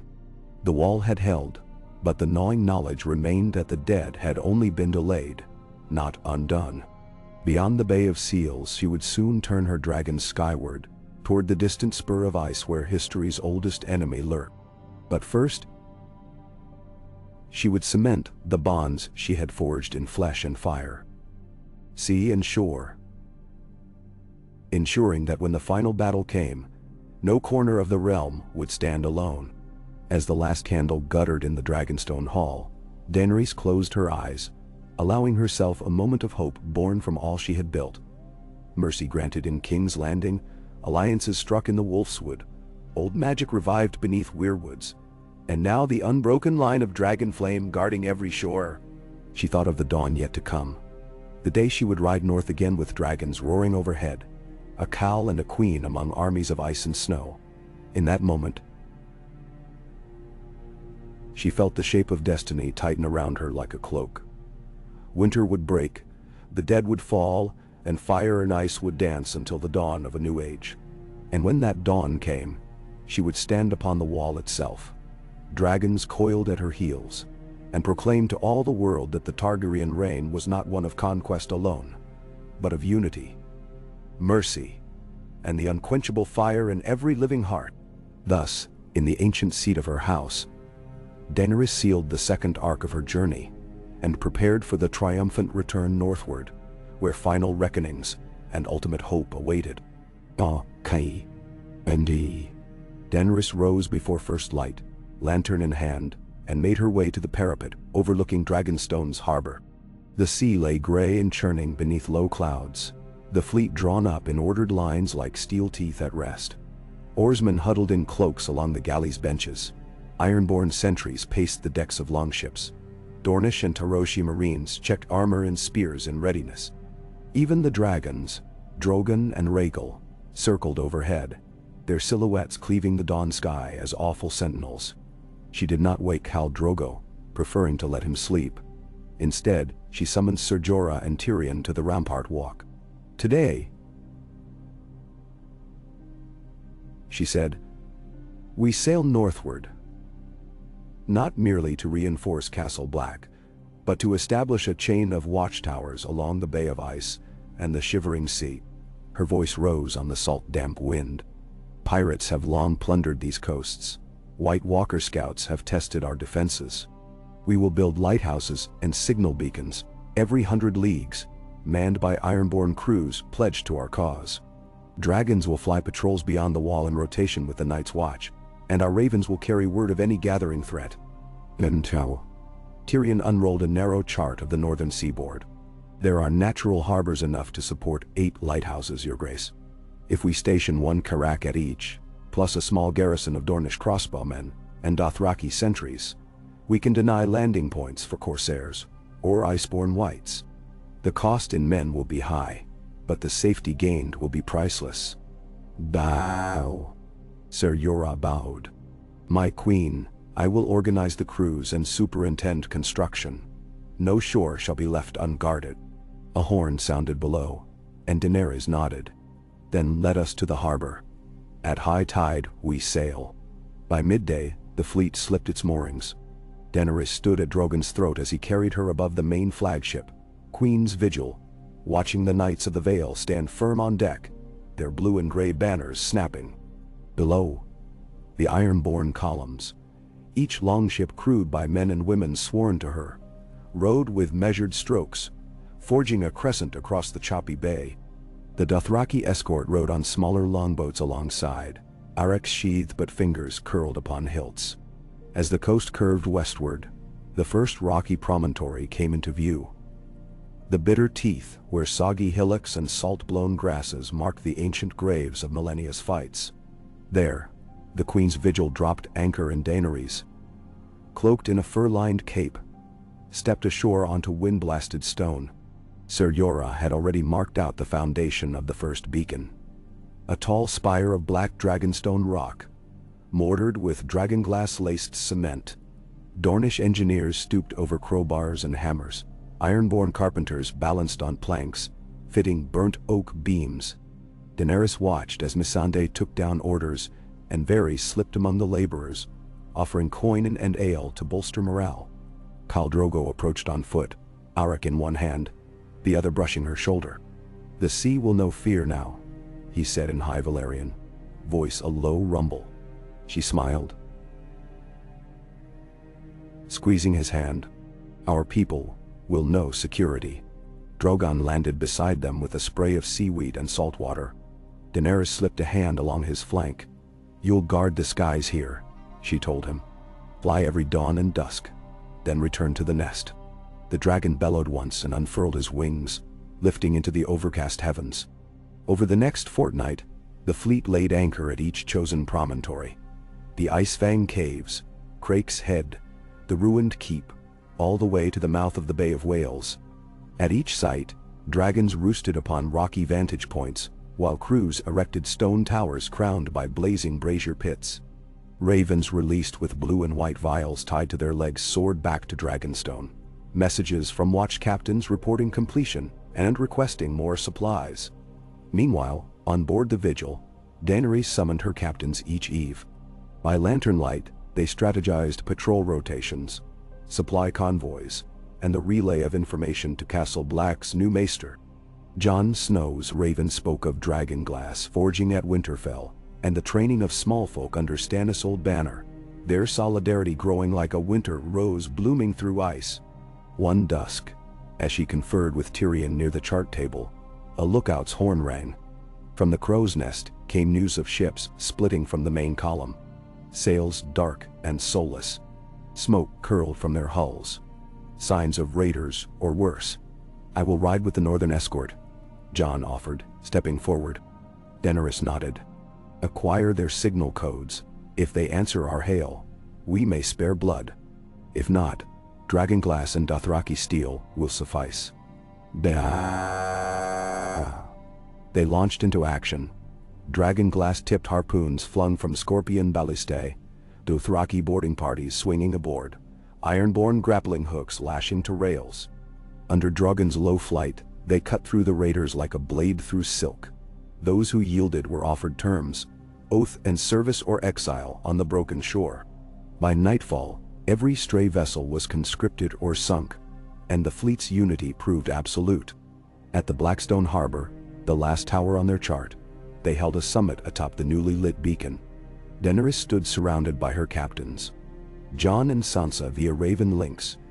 Tyrion perched on a stone buttress, Missandei by her side, Drogo leaning against the tower's wall. The wind whistled mournfully through the oil-fed brazier, its flame flickering gold. "This chain of beacons will signal over 50 leagues, Daenerys declared. "Castle Black need only light the wall's highest pyre, and our watchers will see the call for aid." She traced a finger through the dark sky. "Dragons will patrol above the wall. The knights watch below. No iceborne foe shall cross without our knowledge." "Thou." A cheer went up, carried on the gale to the watchmen, arrayed on distant ledges. Daenerys felt her chest swell with the hard pride of a queen who had turned fear into vigilance, dispersal into order. Behind her, Drogon shifted. She slipped an arm across his flank and murmured, "We ride home, my child. Our work here is strong." At dawn's light the fleet turned for Dragonstone once more, each tower puffing smoke like silent agreements sealed in stone.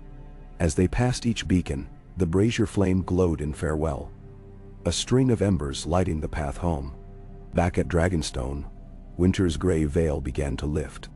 Patches of green showed on the hillsides, and gulls cried above the reef. Daenerys gathered her council one last time in the Great Hall, cavernous and echoing with the cries of earlier parades. "This network of fire and steel,"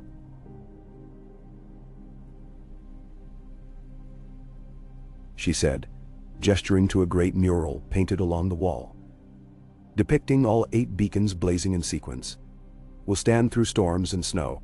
Should the dead mass again, our dragons will answer any call.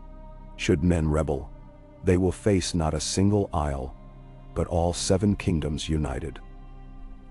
And she paused, eyes glowing with conviction. "Now the wall rests secure. It is time to return north one final time, bring our people into Winterfell's halls, and await the end of winter together." A hush fell. Even the crackle of torchlight seemed to pause in anticipation. Ser Jorah stepped forward. "May the seven guide your path, my queen." Daenerys inhaled and set her resolve. "We ride at dawn." Outside the hall, snow had all but melted from the courts. As they filed out, she paused in the courtyard, looking to the sea beyond, and the wall's distant white crown.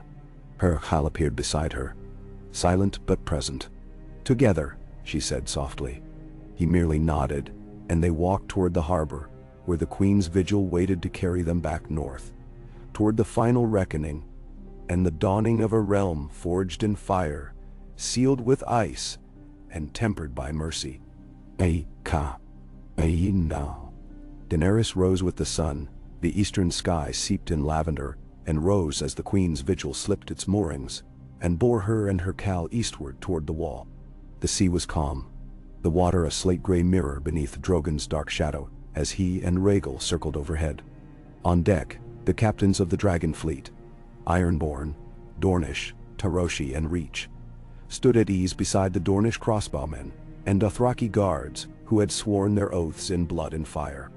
Each raven penned to Winterfell fluttered toward its destination, carrying the promise of watchtowers relieved, of dragons returned to their roosts, and of lighthouses blazing northward in case of another threat upon the waves.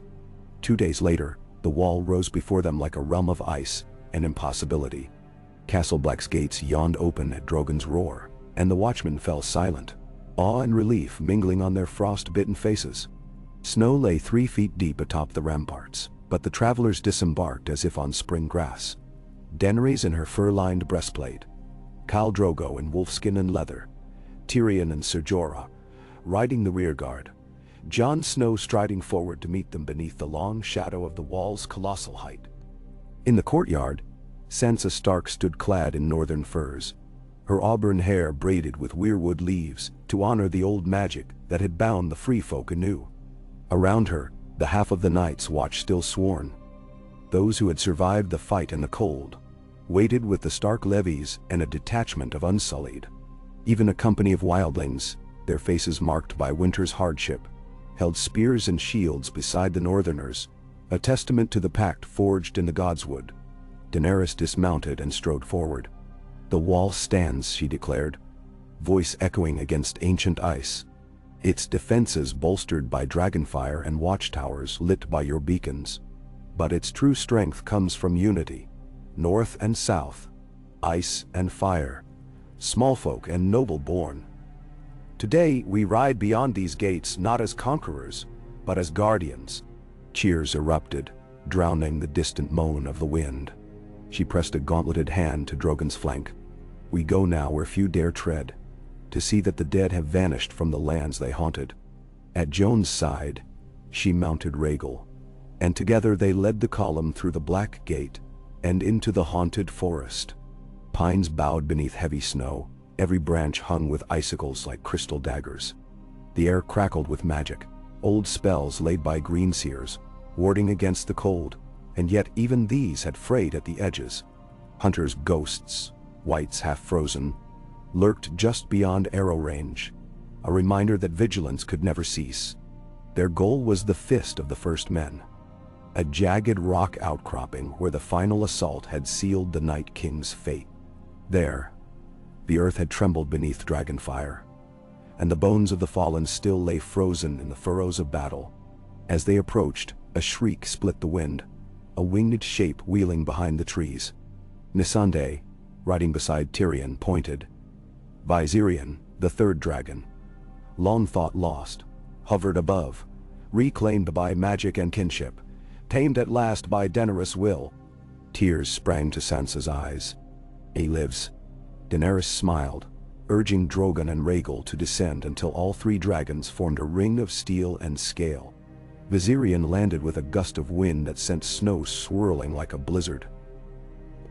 His pale blue fire hissed against the ice, melting a shallow pool around his claws.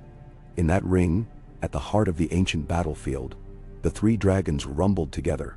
Fire, frost, and flame, united in a promise that no shadow could breach. Jon dismounted before the largest outcropping and touched the carved helm of the Night King. "His reign is ended," he said softly. But the war for the living never truly ends. Daenerys stepped beside him, hand on his shoulder. Then let us ensure that it does not claim another soul. Under the dragon's wings, they formed a new pact.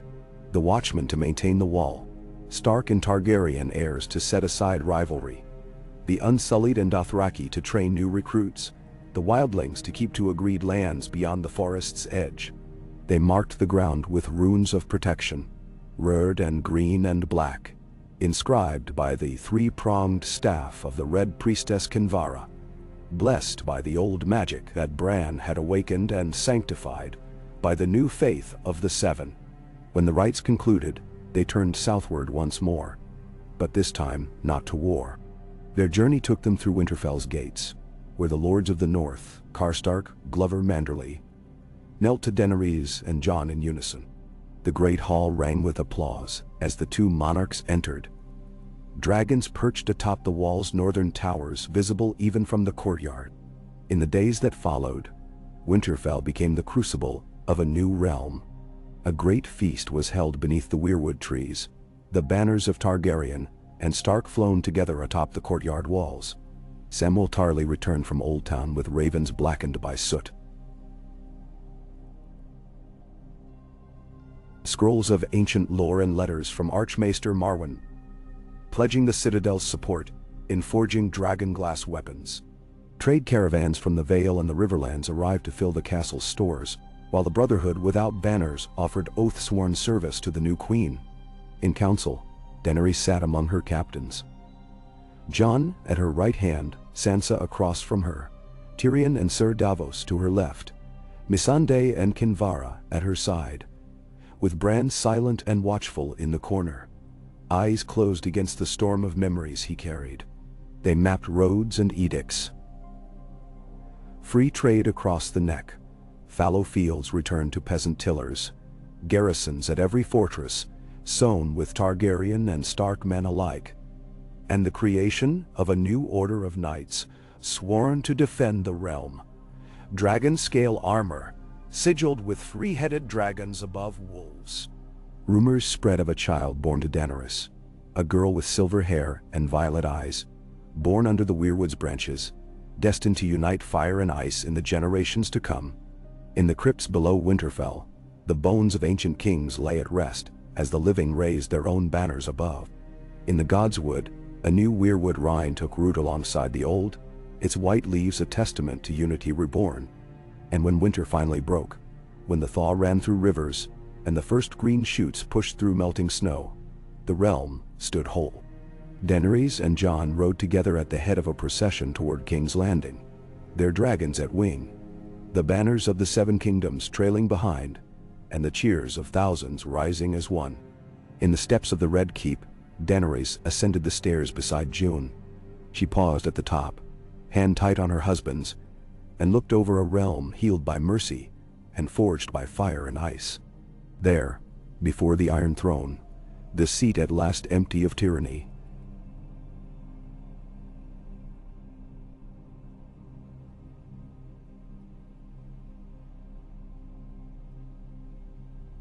let us build a new age. And so they did, with laws written in the Citadel, with trade sealed in the Arbor, with justice held in the courts of Highgarden and Sunspear, and with the Night's Watch reborn as guardians not just against ice, but as protectors of the realm's peace. Under their reign, dragons soared above both seas and mountains, and the Seven Kingdoms, bound by bonds stronger than conquest, stood ready to face whatever future might come. United in heart, in blood, and in the enduring fire that sleeps within every dragon's heart.